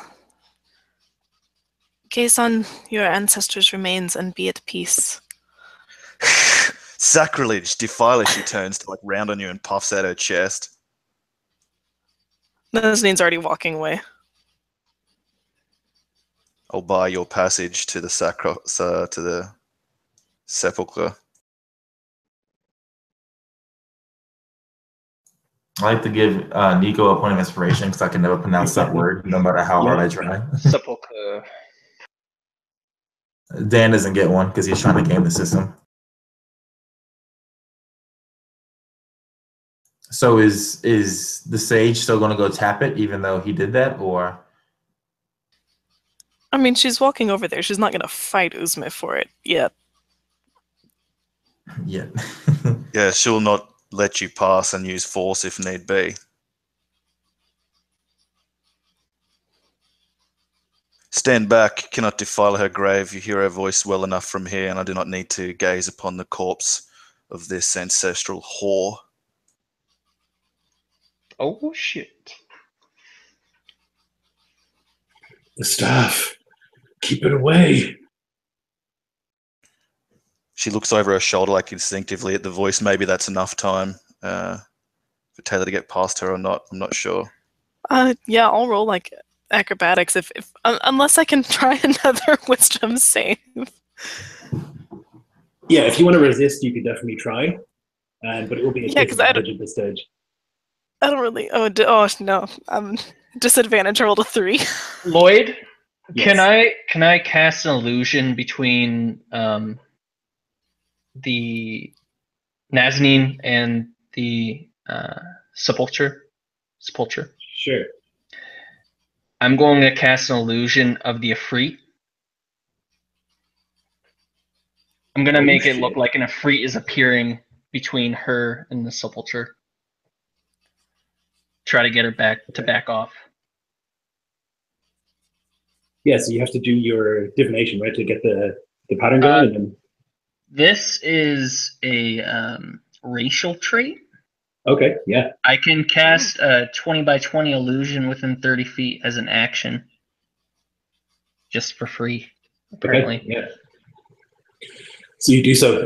This like red-skinned, flaming creature with like horns and this long white hair, a huge falchion in his hand, floating above, between the sepulcher and Nazneen appears. You will not defile the tomb of my love. Leave this place. He has it say. Leave this place and never return.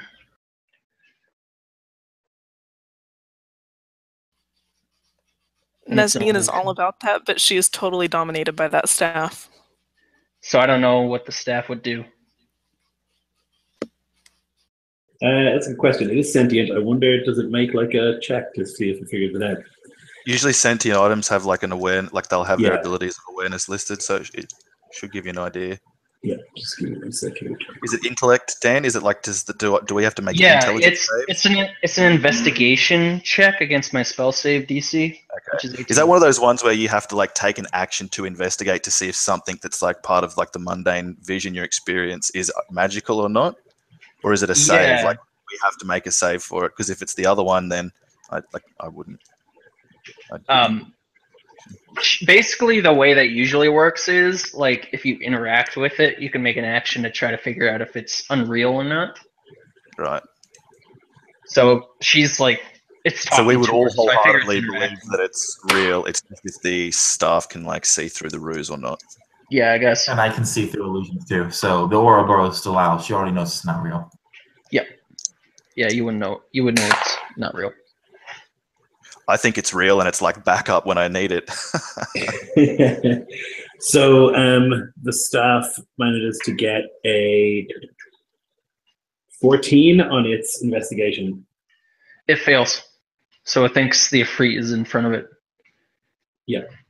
So then it thinks there's a more useful vessel inside the sarcophagus than this one that's holding me, and it commands you to touch.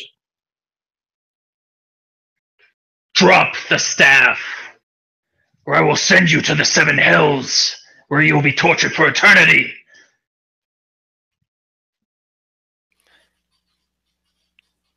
Do I roll a disadvantage to drop the fucking staff?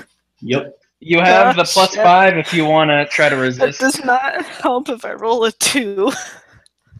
I think just wait, Taylor, before you roll. Hang on a second. I'm just checking out my memory. God. Yep, I've got a little thing that might help you. Hang on.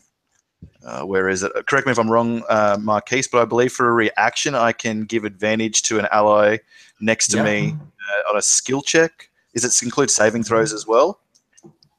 Yeah, I should find it. So then you would just roll normally, Taylor. Okay, and then what am I adding? A 5. Plus 5? Mm-hmm. Oh, Charisma mod. Yep, I can 20. do this. 20. 20 total? Yeah. No good. Since Delisle hasn't done anything so far, the moment that the sage seems to be getting too close to it, what she's going to do is she's going to run up and she's just going to basically try and put her into a chokehold. Okay. You can do a grapple check. PvP, let's go! Oh, I think at this stage we're going to have to roll initiative as well. Yeah, it's not PvP Yeah. technically because Taylor's dominated, so it's still like PvE NPC. No I'm offense, fighting the Taylor. staff. no, I get it. We'll try not to kill you. The This worst the is if we second cut her time. arm off and the staff falls free, and then she's like, "I was dominated, you fucks," and we're like, "Oops." That's actually my next plan, of course, is to tell Uzma just to cut the arm off. But let's see if we get that far. I mean, like, pulling the staff out of my hand's an option. And then it dominates. So if it dominates Uzma, we're fucked because it will kill everybody. As far as picking up the staff goes, she'll gesture to her shield in one hand and her sword in the other. Classic Well, move. not playing with that. Okay, so I just got a flat 12 on my grapple. Okay. Ooh. So go ahead and roll that. I beat you. Barely. I got a 14. Yeah. I thought for sure I was done. I don't have a strength mod, so. Okay, let's roll I initiative. imagine all right. Ooh, okay. Hey Dan, does our +5 go away since you made that illusion? Oh yeah, you're right. Yep. Because I'm using my concentration on the illusion now. Shit. So since we're going into initiative, like really badly damaged each other, then a real enemy can arrive and like finish the job for us. I'll try to pull it So I back have a up 7 when on something the nasty 7 shows on the up. initiative, Lloyd. Yeah. But I'm going to use my instinct to basically trigger in that ambush, since I'm basically ambushing her anyway. So what that means, I'm getting the extra round, and I'm going to use that to try and do a combat skill action. Okay. To do is I'm going to try and stunt on her again. So it's going to be an acrobatics check against her armor class, and I have a 19 on the die. So I assume your armor's not higher than that, Taylor? Definitely not. Okay, so what that means is I'm basically going to be rolling sneak attack plus my scimitar plus another d4 for damage to just try and fuck you up if I'm getting to that. So 1 second, I'm going to roll over this. 6, that's 10, 11, and okay, that's going to be 16 points of slashing damage. As you basically just see, I imagine like you push to get like the staff pushes against her. So she just she puts her hands on your shoulder and she kind of flips over your body. And when she lands, her scimitar is already flashed out and she's just basically trying to cut you across the throat with it. So it's 16 points of damage. And let me know if you drop below half at any point so I can give you a wound.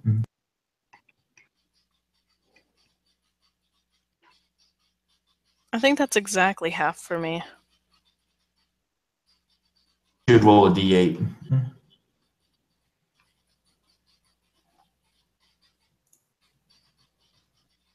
6. 1 second. I lost my place. You know what we should have done? Should have tied a rope around the scepter and just dragged it up behind us. I wish I thought of that earlier.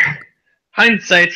That actually would have been pretty nice. Okay, you said you got a 6, Taylor? Mm-hmm. You are okay. So apparently, I don't cut you across the throat. I cut you across the eyes, and you're now blinded with a temporary wound. Ooh.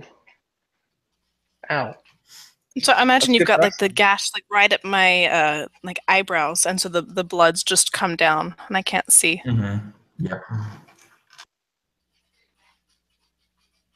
And then initiative will just begin as normal, Lloyd. Okay. So you like rush up and you like slash across Nazanin's face, and the blood begins to like pour into her eyes. The scepter animates. The snake on the top begins to move, and oh boy! If it's attacking me and not doing a spell, I'm going to use my reaction to block. Oh, it's going to cast a spell. That's not what I wanted to do, Lloyd. I'm going to need you to make a charisma saving throw. Oh, fuck.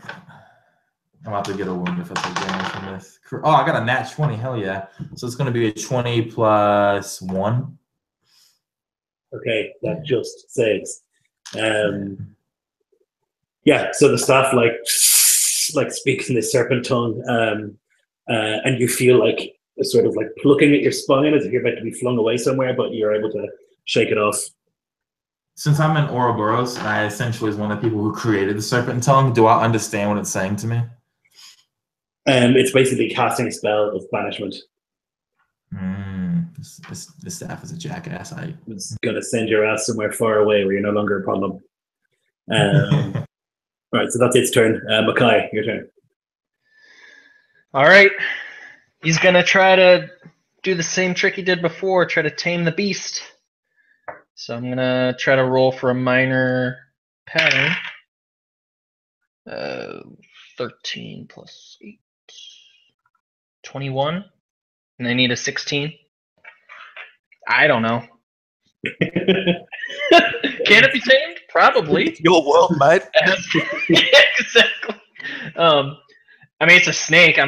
I feel like it would be like a snake tamer kind of thing. Yeah, you just So need a you would clarinet have- and a fancy dance. Yeah. Yeah, exactly. Like he starts moving his fingers. He doesn't have a clarinet or anything, but you just feel like this vibration and music start coming from the walls and your feet. That's rad.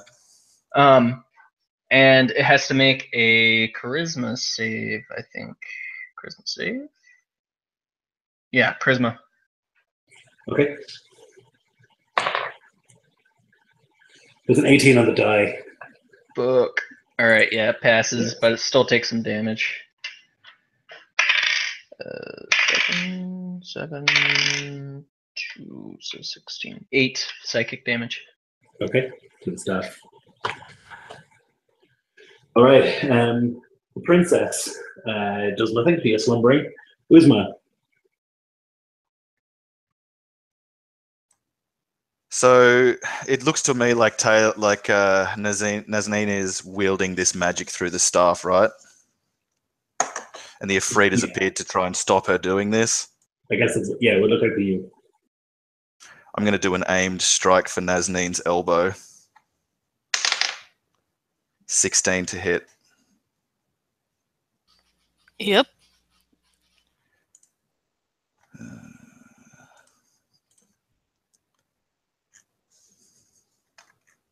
Remember that since she's blinded, you also have advantage to anyone who attacks her. Oh, okay. It was actually the same either way. So the damage will be 11 slashing. I think you need to make a DC 17 save, but I'm just not sure which one. I'm just going back to the Mamluk part now.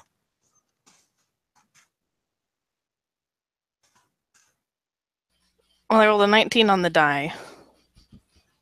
Oh, yep, that'll do it. It's unfortunate. I really want to drop this staff and be done with it. Oh, you didn't want to fail that. I could amputate with that with a heavy wound, which is what I was trying to do. So yeah, I'll miss that, but I am 5th level, so I get 2 attacks, so I'm going to try to do it again. It's too high this time, so an 18 to hit. And that's going to be 14 slashing damage.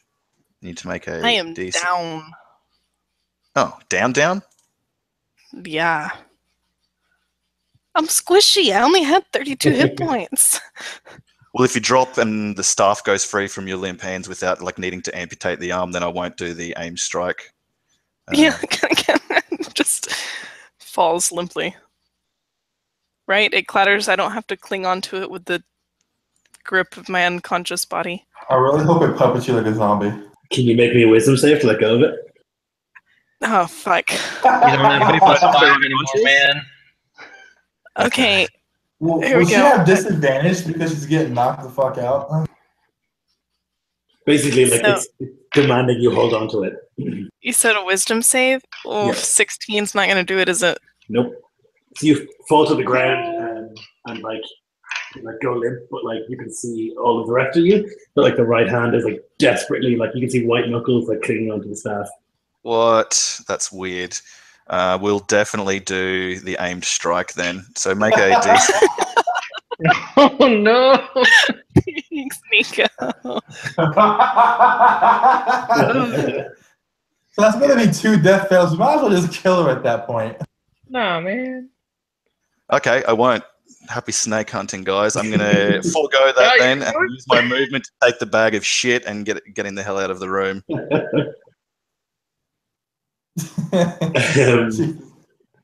that was my Nazneen. Look at that save. I'm gonna. Okay, it's not JK. It's not my turn yet. Oh, I forgot. The alchemist can heal her anyway. So Lloyd, is it DC 15 or DC 10? 15 in this world, right? yep. Fail. Okay, now make a wisdom save. God damn it. Oh no. 9. All right, so you can see like as if like Princess. a marionette, the body begins to like rise up, like, Man. moved like by the staff, and she's like dragging herself towards the sarcophagus, and like she's like falling to the ground, but she lifts the staff up, and she's gonna try and connect with it. Nesnine's head is rolling back, and her eyes are rolled back in her head, and so you take the So she's staff. moving past me. Can I do an opportunity attack to just try and kill her so she can't be manipulated? Sure. Let's see what we got here. I have an idea, guys. Okay. Alright. Well. I got, and let's see. Let me look at my character sheet real quick. 3 plus 2, that's 5. Nope, I'm just 1 short. So I guess with like the weird jerking of the body being manipulated by these strange evil magics, the scimitar just basically misses. I can't predict how she moves. Yeah, she's not moving like a normal person, and so you're not used to fighting anything like this. She takes staff and just like into the sarcophagus, and there's like a noise as it begins to shift. Mokai runs the fuck out. Rakaya, you're doing. Bye! Guys, run! He says as he runs out. it's Rukaya's turn. Rakaya, yeah. You dealt your That's hand a what he bit did. early then, Dan. Yeah, I did. That's what he says. He says run. Runs a free action. Go ahead. Sorry. Oh God.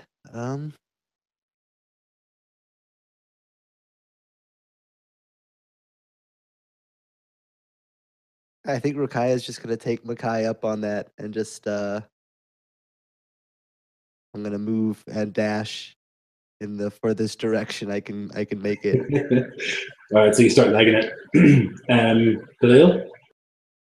So since the magic carpet is now ownerless, she's going to take the magic carpet and she's going to ride it the fuck out of here.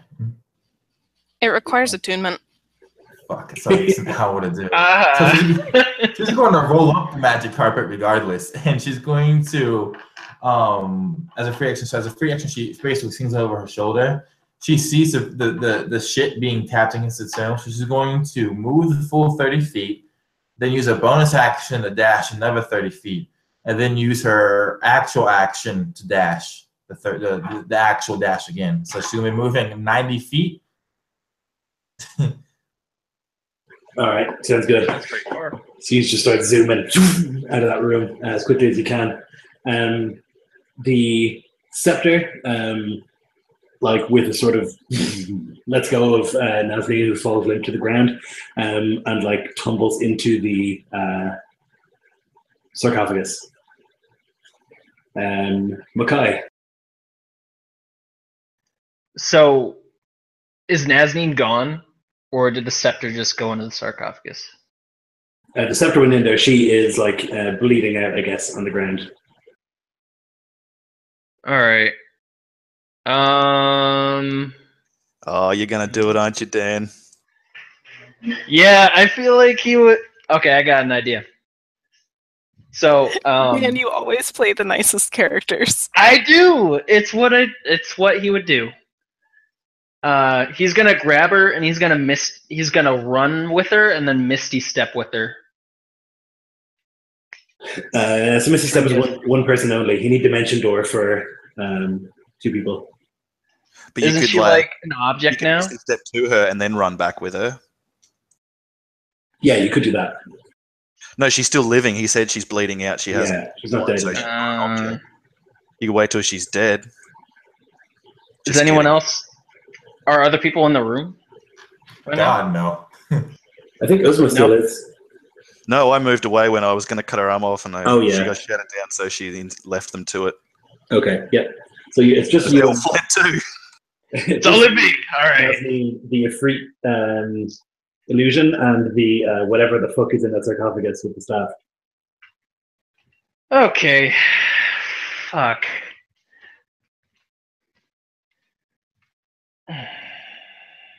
Fight it, Oh, man. damn. Summon up one of those phantoms and see what you can do. Yeah. I'm just gonna try to run up to her and try to drag her out. Okay. And I'm gonna have the illusion turn on the sarcophagus menacingly, or like almost like expectantly, not necessarily menacingly. Yeah. Okay, so I think you can probably move half movement carrying someone, unless you have a high strength, which I don't think you do, right? No, I have like an average strength. I have 10. So I would say half movement, then carrying a person. You can start like booking it out of there as quick as you can. Okay, I'll use my movement and my action, and I'll just kind of like I'll try to use the illusion as like a puppet or something if I need to. Try to buy some time. Okay. And that's my turn. So the sarcophagus opens, and out of it comes this beautiful woman who looks a lot like the statues that you had seen. She's dressed in like this perfectly white sort of burial shroud, and she's got the staff in her right hand. Oh shit! And in her left hand, she has this like khopesh, sort of curved sword. As she begins to like pull herself out of it, she looks like she's not dead, hasn't ever been dead. She looks perfectly healthy and happy. She takes like a step out and she sees Mackay, who is at the last to leave the room, and the Ifrit. And the Ifrit, which she will cackle at and is going to try and determine if it's real or not, I guess. That's an action, right? Yeah. It's investigation. Okay, she gets a 17 on the die, which I think probably spots it. Yeah, unless her intelligence is 0. No, it's not. It's a 19. Yep. Yeah. It's 30. Yeah. She gets a 30. So she like looks at it and she sees that it's not really her beloved husband, and then she like her gaze turns to you. Although that was her action, she starts to move over towards you, with alarming speed. But that's all that she can do for now. Uzma. I'm going to stop in my tracks and seeing this, like you're hearing it behind me. I can't help but turn. I see her khopesh and python staff in hand, about to lay down Mackay, which also means the end of Nazneen too, right? Because she's over his shoulder. Yep. So I'm going to light a torch and grab the sack with like the 1,600 gold pieces worth of magic booze and like run screaming, this raging warrioress towards this undead whore. I'm going to cast the sack over her head and like try and smash all the bottles and cover in it and then light her aflame. Nice. Nice. So I don't know what I need to make for that, Lloyd. I hope it's athletics. Yeah, I guess I would say it's like an improvised attack. Okay. So in that case, I'm going to do it as an aimed strike. Yeah. So it's 15 on the die. It's going to be 22 to hit. Improvise is D4. So it's going to be 7 bludgeoning damage. Bludgeoning and piercing, I'd say, actually, because it's a sack full of bottles of booze. And then I'll like interaction, I guess, to put the torch to combustible bitch. Yes. So there was 13 bottles, was it? I think one got drinked. All right. So you can remember it was 11 bottles of alcohol. 11. Okay. Yeah, I think we ended up with 11. So you can roll me 11 d6 fire damage.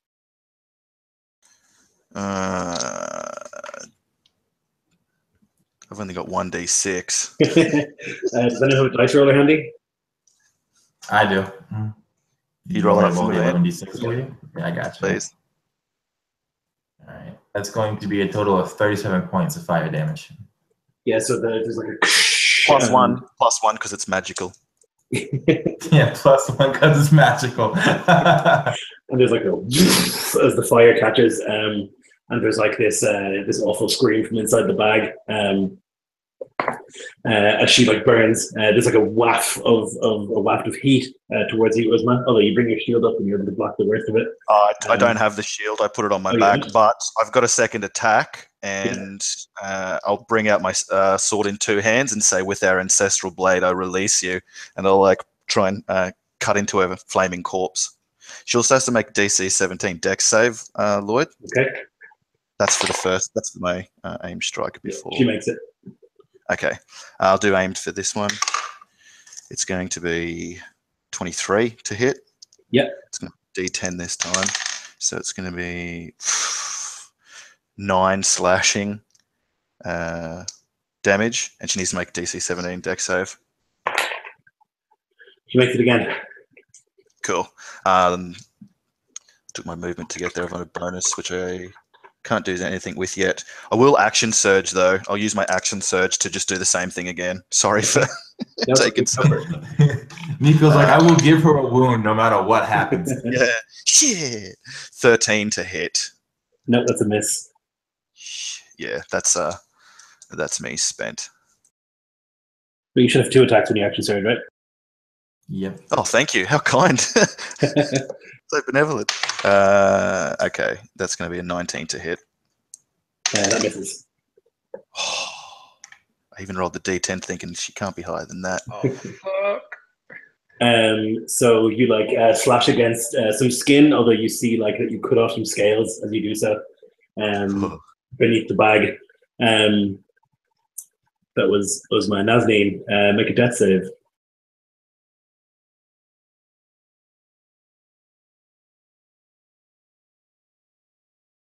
That is another fail. Okay, right. So you're very close to death. Rakaya. So Rakaya, seeing everyone else kind of turn around and engage, almost kind of looks downward as if to consider continuing to run. She kind of just she turns around and begins to head backwards, and she actually runs up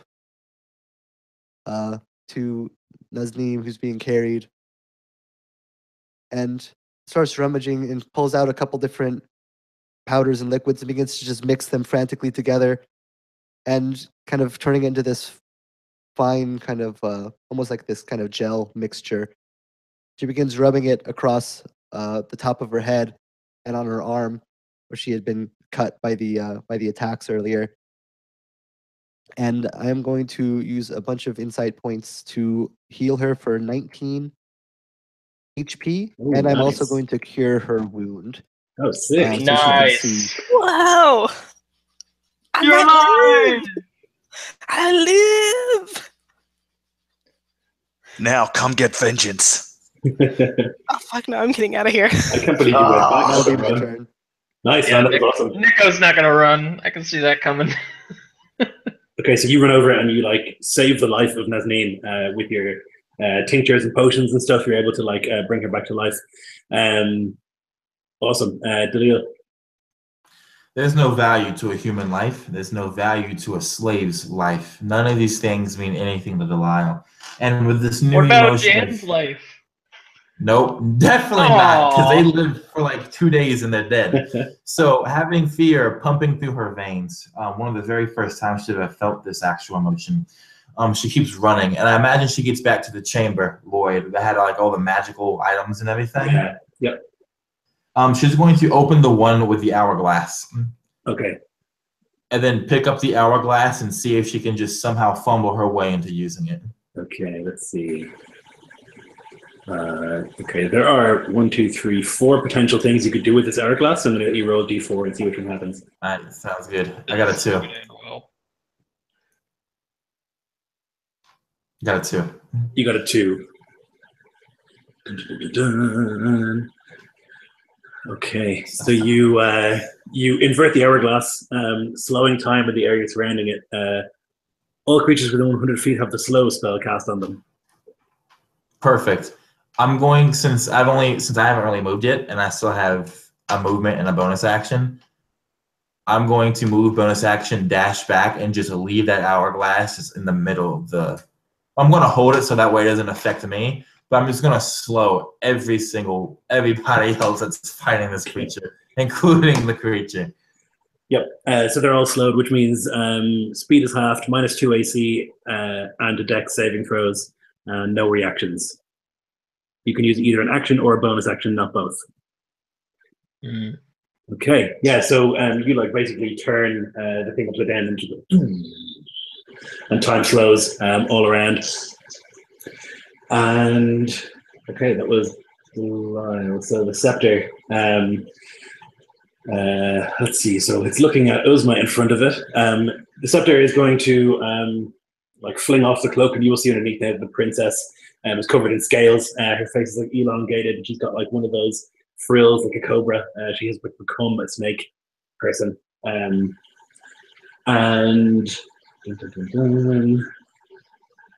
the scepter is going to.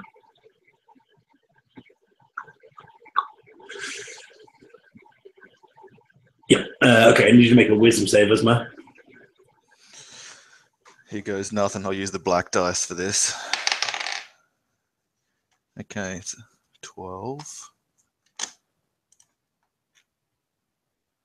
plus -1. 11. You are paralyzed And suffocating. and suffocating. So the staff like looks in your direction. These two like ruby eyes like look at you from the snake head of the staff, and you are just like frozen. You're unable to move anything. Your eyelids, and you just stand before this monster. Makai. All right. Oh, what do I want to do? All right. Since I can only do, damn it, Marquise. Since I can only do an action or a bonus action, I'm gonna try to cast that that major pattern again. Kind of feel that again. And he's gonna try to cast it. So let's see how it goes. I'm still crossing my fingers for a failure. 21. That's a failure. Ugh. So it's going to be a D6 on the dance mishandling table. Okay. So can you just tell me quickly how that works? Like why that's a failure? Is it the more things you cast, the harder it gets? It's a so higher basically level. when you cast any spell. Okay. Yeah. Right, So right. it's a major pattern, so you have to roll a 22 or above. Okay. In order to define it effectively. Yeah. So the pattern will still go off unless you get a certain one of the mishandling effects, but you're also going to have a mishandling effect with it. Okay. So I want you to get on your D6. All right. I'm hoping you get 4? a 6.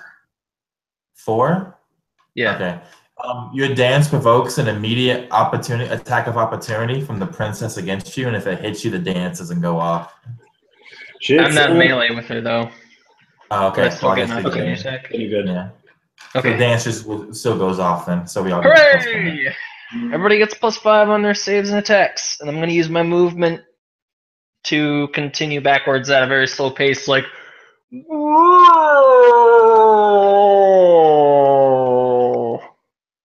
Like everything's just in slow motion, distorted. You're like trying as hard as you can to like run as fast as you can, but like your legs just won't move, and it's just like this awful slowness as the princess moves forward. Seeing that Uzma seems to be out of commission, and she's going to point the staff at you, Makai, and see what she can do to you. All right. What kind of save? I will have you make a charisma saving throw, please. Okay. Bye bye, baby, baby, bye bye, bye. That's like my best save. So let's see how it goes. 15 plus 8, so that's a 23. Shit, son, that's a success. Oh my god. Oh, +5 because wait, do I get the +5 or is it just everybody around me? Allies. Yeah, Just you allies. get it as Okay. well. I get as well, so it's like a 28. Okay, so you feel like some sort of hand like grab your spine as if it's going to tug you out of existence, but you like shake it off at the last second, trying to stop. And yeah, so that's her action was to cast that. She can't take a bonus action, she can still move, so she will move towards you. Uzma, make a wisdom save. Did she move towards me or towards Mokai? Towards Makai. Is she? How close is she to me? But you're paralyzed. Yeah. But I want to use. I like want to use my action to ready an action. Yeah. You have to get out of the paralyzed, right? I don't. Yeah, you're paralyzed, right? So Paralyzed doesn't make me lose my action though. Like I just can't move or speak. Okay. So she would have walked past you towards Makai. Okay, so not adjacent to me. I'll just make the save then. You also can't take reactions because of the. Yeah, I know, but I just wanted to ready my action so that if I did break through it, then I could straight up. Oh yeah, You know, if she was adjacent to me, yeah, but I can't take reactions either. No, I got a 5 on the die for that save, so even with Dan's +5, I generally 9. Damn it, guys. So Nazneen, what would you like to do? So Nazneen is kind of unsteady on her feet, a hand on Makai's shoulder, and crap. I'm going to a minor pattern and try and throw the princess away. She's going to make a strength save. So Nazneen does the same circle that she did before, and then slides her hand. Strength save DC 18. She makes it. Yeah, okay. Nothing happens, and Nazneen like does it a second time. And as her bonus action, she'll call the carpet over to them. You can only take an action or a bonus action, not both, because you're slowed. Oh, that's right. Does the carpet move on a bonus action, or is it? I don't actually know how that works. It would be using the use object action, actually. I imagine it's something like Aladdin. Okay, it's a sentient carpet. Great, it reads my mind and it comes over to rescue us. I don't know how that works. Is the carpet like a sentient thing, or is it like no? It's just a normal magic carpet. So magic items in 5e, you have to use the use object action to actually make them do something. So gotcha. Okay, that makes sense. Okay, so you try to cast a spell, and nothing goes off, and you look at her as it approaches Makai. Makaya. So Makaya pulls out a small vial of this purple substance, and she takes a small needle and dips it into this vial, and just throws the vial with whatever else was left and not used just away. And she puts it into a tube and she blows it, and this needle goes whizzes through the air and pierces into this princess creature, and she's going to need to make a Constitution saving throw. DC 17. That's actually a failure. Okay, so I am using a transmutation here, so she's going to take 8 poison damage and a heavy wound. Ooh, ouch. Okay. Roll that D8, my friend. Yep.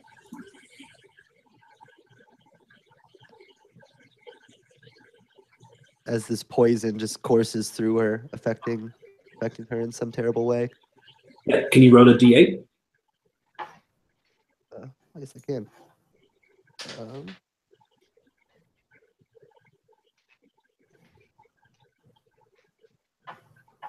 That is a 3. Oh, perfect. Okay, so she goes into shock. So it's the age-old make a DC 15 con save on her turn, or she loses her action. Shit. God damn it. As this poison from this concoction just courses through her, affecting her nervous system in some way that might freeze her up. I'll be so angry if you get out of here alive. Delilah, your turn.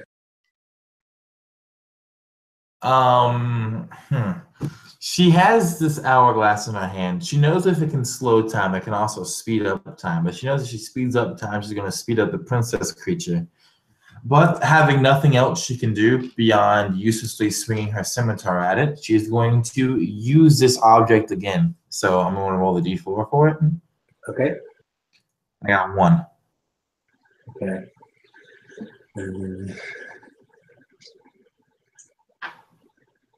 Let's see.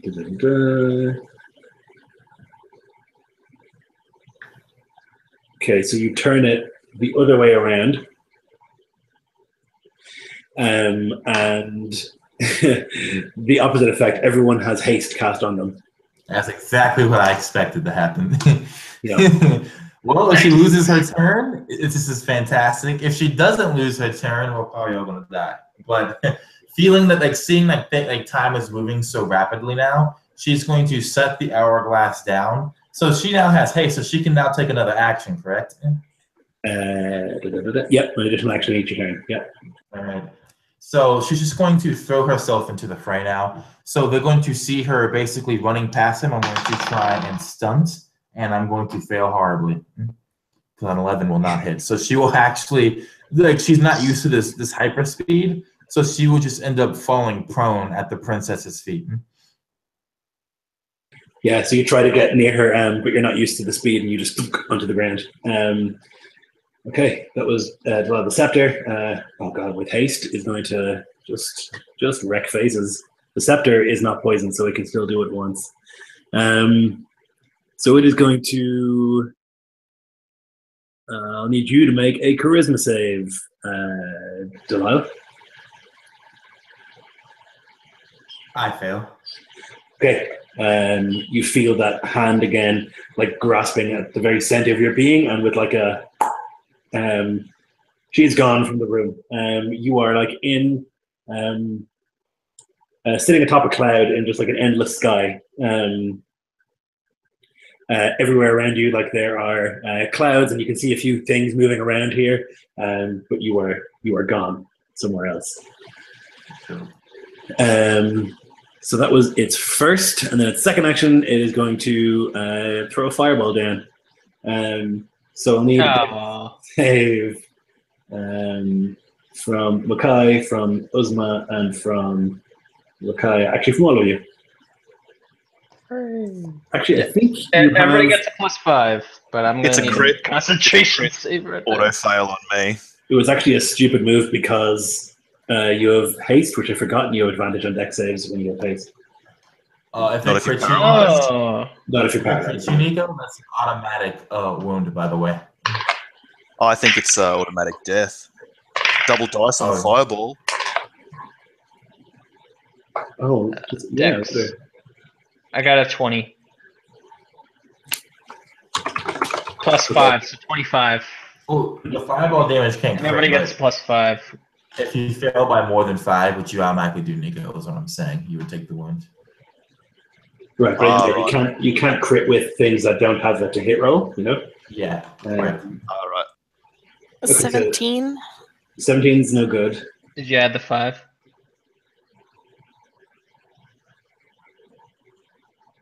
Did you have the 5, Taylor? Yeah, I had. That was Okay, with so 5. that's- It was a 12 before that. That's a fail. 22 is a fail. What did you get, Mackay? 25? Okay, Wait, that's 22 is a fail? Yep. Yeah, apparently. But now the +5 is most likely gone, right? Because you've Well, been damaged. let's see how I do on my concentration save. How much damage it does. see. There's going to be 25 damage to those who failed. And it's going I'm to down be again. 13 to you, Mackay. Okay, so that gets rid of my temp. It's gonna give me a wound for sure. Oh boy. That's a 3 on the wound chart. You had the same shock effect that the princess has. This was a DC 15 con save on every turn, or you lose your turn. Well, I'm unconscious, so Well, yeah, okay. Well, if you end up stabilizing, the wound's going to become permanent. If you fail another check, in which case it becomes worse. So, but we'll probably all die here, so I guess that won't matter. Jeff, your dominant arm is wounded, so you can't add proficiency to your attack rolls. Okay, nice. Okay, cool. So yeah, basically you see Dalal vanish, and then the rest of you are just like engulfed in flame from the staff. That was the staff's turn. Then Makai, it is your turn. Oh, fuck. All right. Okay. So first off, I am going to. I'm gonna use my It's gonna need to make a charisma save. Okay. It's a crit. Damn it. All right. Well, I need to roll. Okay, I got a crit to. So it goes off, but it saves. So it doesn't get stunned or anything like that. Wait, hold on. Oh, It that's doesn't get tamed or enraged or whatever, but it's going to take damage. okay. 17. So 8 psychic. I got another action. Fuck. Okay, I'm going to use a bonus action to summon a hero for D8 rounds. And then I am going to use my action to have it sick the princess, and she has to make another charisma save. Okay. This is a class trait, so I don't need to roll or anything. Looks like she fails that one. It's a 2 on the die. Okay. So I have this hero for 4 rounds. I can use an action to have it like attack her and give her a major wound on a charisma saves fail. So she has to roll on the major wounds. Okay. Now? Yes. Oh, Yeah. I used a bonus action to summon it and then an action to have it go. shit. 7. 7. She is now internally bleeding, and so her hit point maximum increases by the amount of the damage taken. But since she didn't take any damage, it would just be the hit die of the Jolly. So she's taking a D6 damage every turn. Okay. Okay. Temporary wound. Cool. Then I'm going to use an interaction to pick up the hourglass so that the haste like sphere follows me or whatever. And I'm going to try to pick up what's her name? Nazreen, and try to run. I think you're probably out of actions at this stage. And there's other damsels in distress here, mate. Yeah, man. All the damsels. I think shit, fuck man. yourself. It was You know what? I can't even like. It doesn't even make. Fuck. Okay. Can I pick up the hourglass and move myself so that the big bad monster isn't starting its turn in the aura? I don't know if it's an aura or if it just like. Yeah, it's 100 feet. Fuck! I don't think I can do that then. I don't think that you can. No. Okay. Its Then speed is double, so you could move 60, but that wouldn't be enough. yeah, I don't think so. I'll pick it up anyway. Okay, so you And you move cast 60 spells, you feet summon away. the hero, and you pick up the thing and move 60 feet away. Okay, the princess is going to make a con save to see if she can act. She is able to, 13 plus 3. And she is going to start swinging this stuff around. So she's going to swing at Uzma. Advantage. Yep. Still not great. So with advantage, it's going to be a 16. Glad I took my shield off. My AC is 16. Oh, shit. Okay. That's a crit. Yep. Can you take reactions when you're paralyzed or no? Nope. Nope. Oh, okay. Like, I don't think you lose reaction per se, but you can't move. So most reactions like have a movement effect. Well, there's a or whatever. reaction in the rules to block now, so you could increase your AC by 2. If that would Nah, help you. I can't understand in my Touch mind how it button. would work. Yeah, Alright. because you can't move. Yeah, that doesn't make any sense. If I can't breathe. Yeah, it's going to True. be 21 bludgeoning damage. FMD. And since it's a crit and you're dropping below half, I assume that's 2 wounds right there you're taking. 2 wounds, Jesus. Do you want to roll the d8s, my lord, or will I? I've got d8s here. I'll do I've got a 3 and an 8. All right, so Okay, you so have we're- shock and you're off balance. So basically, you have the DC 15 con save issue, and anytime you take damage, you fall prone instantly. Okay. So that was her first attack. She's going to make her second attack on you, Uzma.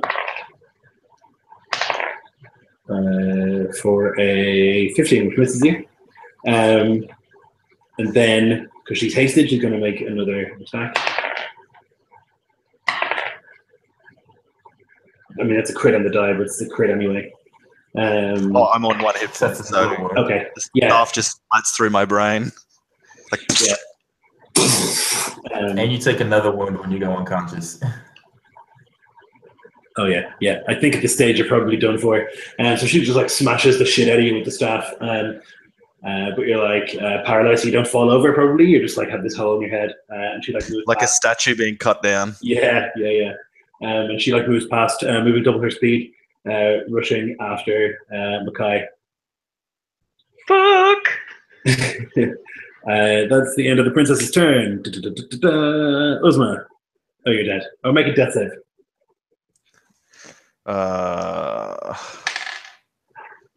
Fail. Okay. Nazneen. Okay, so I'm standing, I think, right next to Mackay, but I'm down, so I Nope, gotta make a I'm death running. save. Right? Yeah, I gotta make a death save. Oh yeah. Yeah, nope, I failed. You're dead, right? No, because it restarts, doesn't it? Oh, okay. It resets once you're back up. So now I'm back down, and it's just 1 fail. Yeah. Depends Okay. on the DM. I'll allow it. I mean, if you want me to just be dead, I'm dead. Some people do that. I don't know. Depends on the DM. Rakaya, you're next. So Rakaya just looking at the carnage unfolding in front of her, just burned to a crisp from the fireball, barely standing, just mutters, "I'm sorry, friends, I wasn't strong enough." She pulls out a vial, mixes some powder into it, and just drinks it. And she kind of coughs, and this cloud of smoke bursts around her.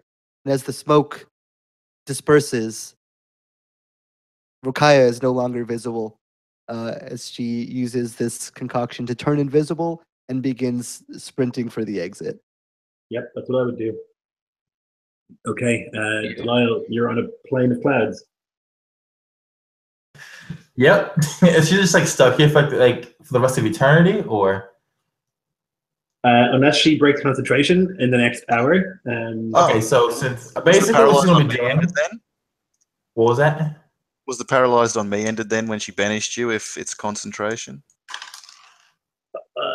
Let me Doesn't think. matter now. Yeah, I'm not sure. The staff cast it, so I think the staff concentrates, but I don't know exactly how that works. Okay, so since she's going to be spending an hour here, what she's going to do is use that time to attune to the magic carpet she picked up when she was running originally. Okay, yep. Thank you very much, Taylor, for this magic carpet. It'll do you well in this plane of clouds. I think you're right, Nico, but yeah, sorry, that was my mistake. Jug is broken. Yeah. So that was Dalal. So the scepter is going to it's going to fire. No, it's going to. I need you to make a wisdom save, please, Mackay. All right. I got a crit. Okay. Plus 4 plus 5, so 29. Yeah, you're super good. So staff tries to cast a spell on you, it fails. And then it's going to try and cast another spell on you. I need you to make a dex save. And also, All right.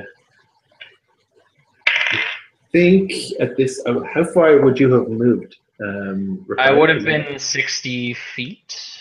No, you're definitely going to be in range. I was like away from her at first, so Yeah. it would be more than 60. I would have been more than 60 feet away when she moved towards me. Okay. So then. So Dex. Yeah. 20. Okay.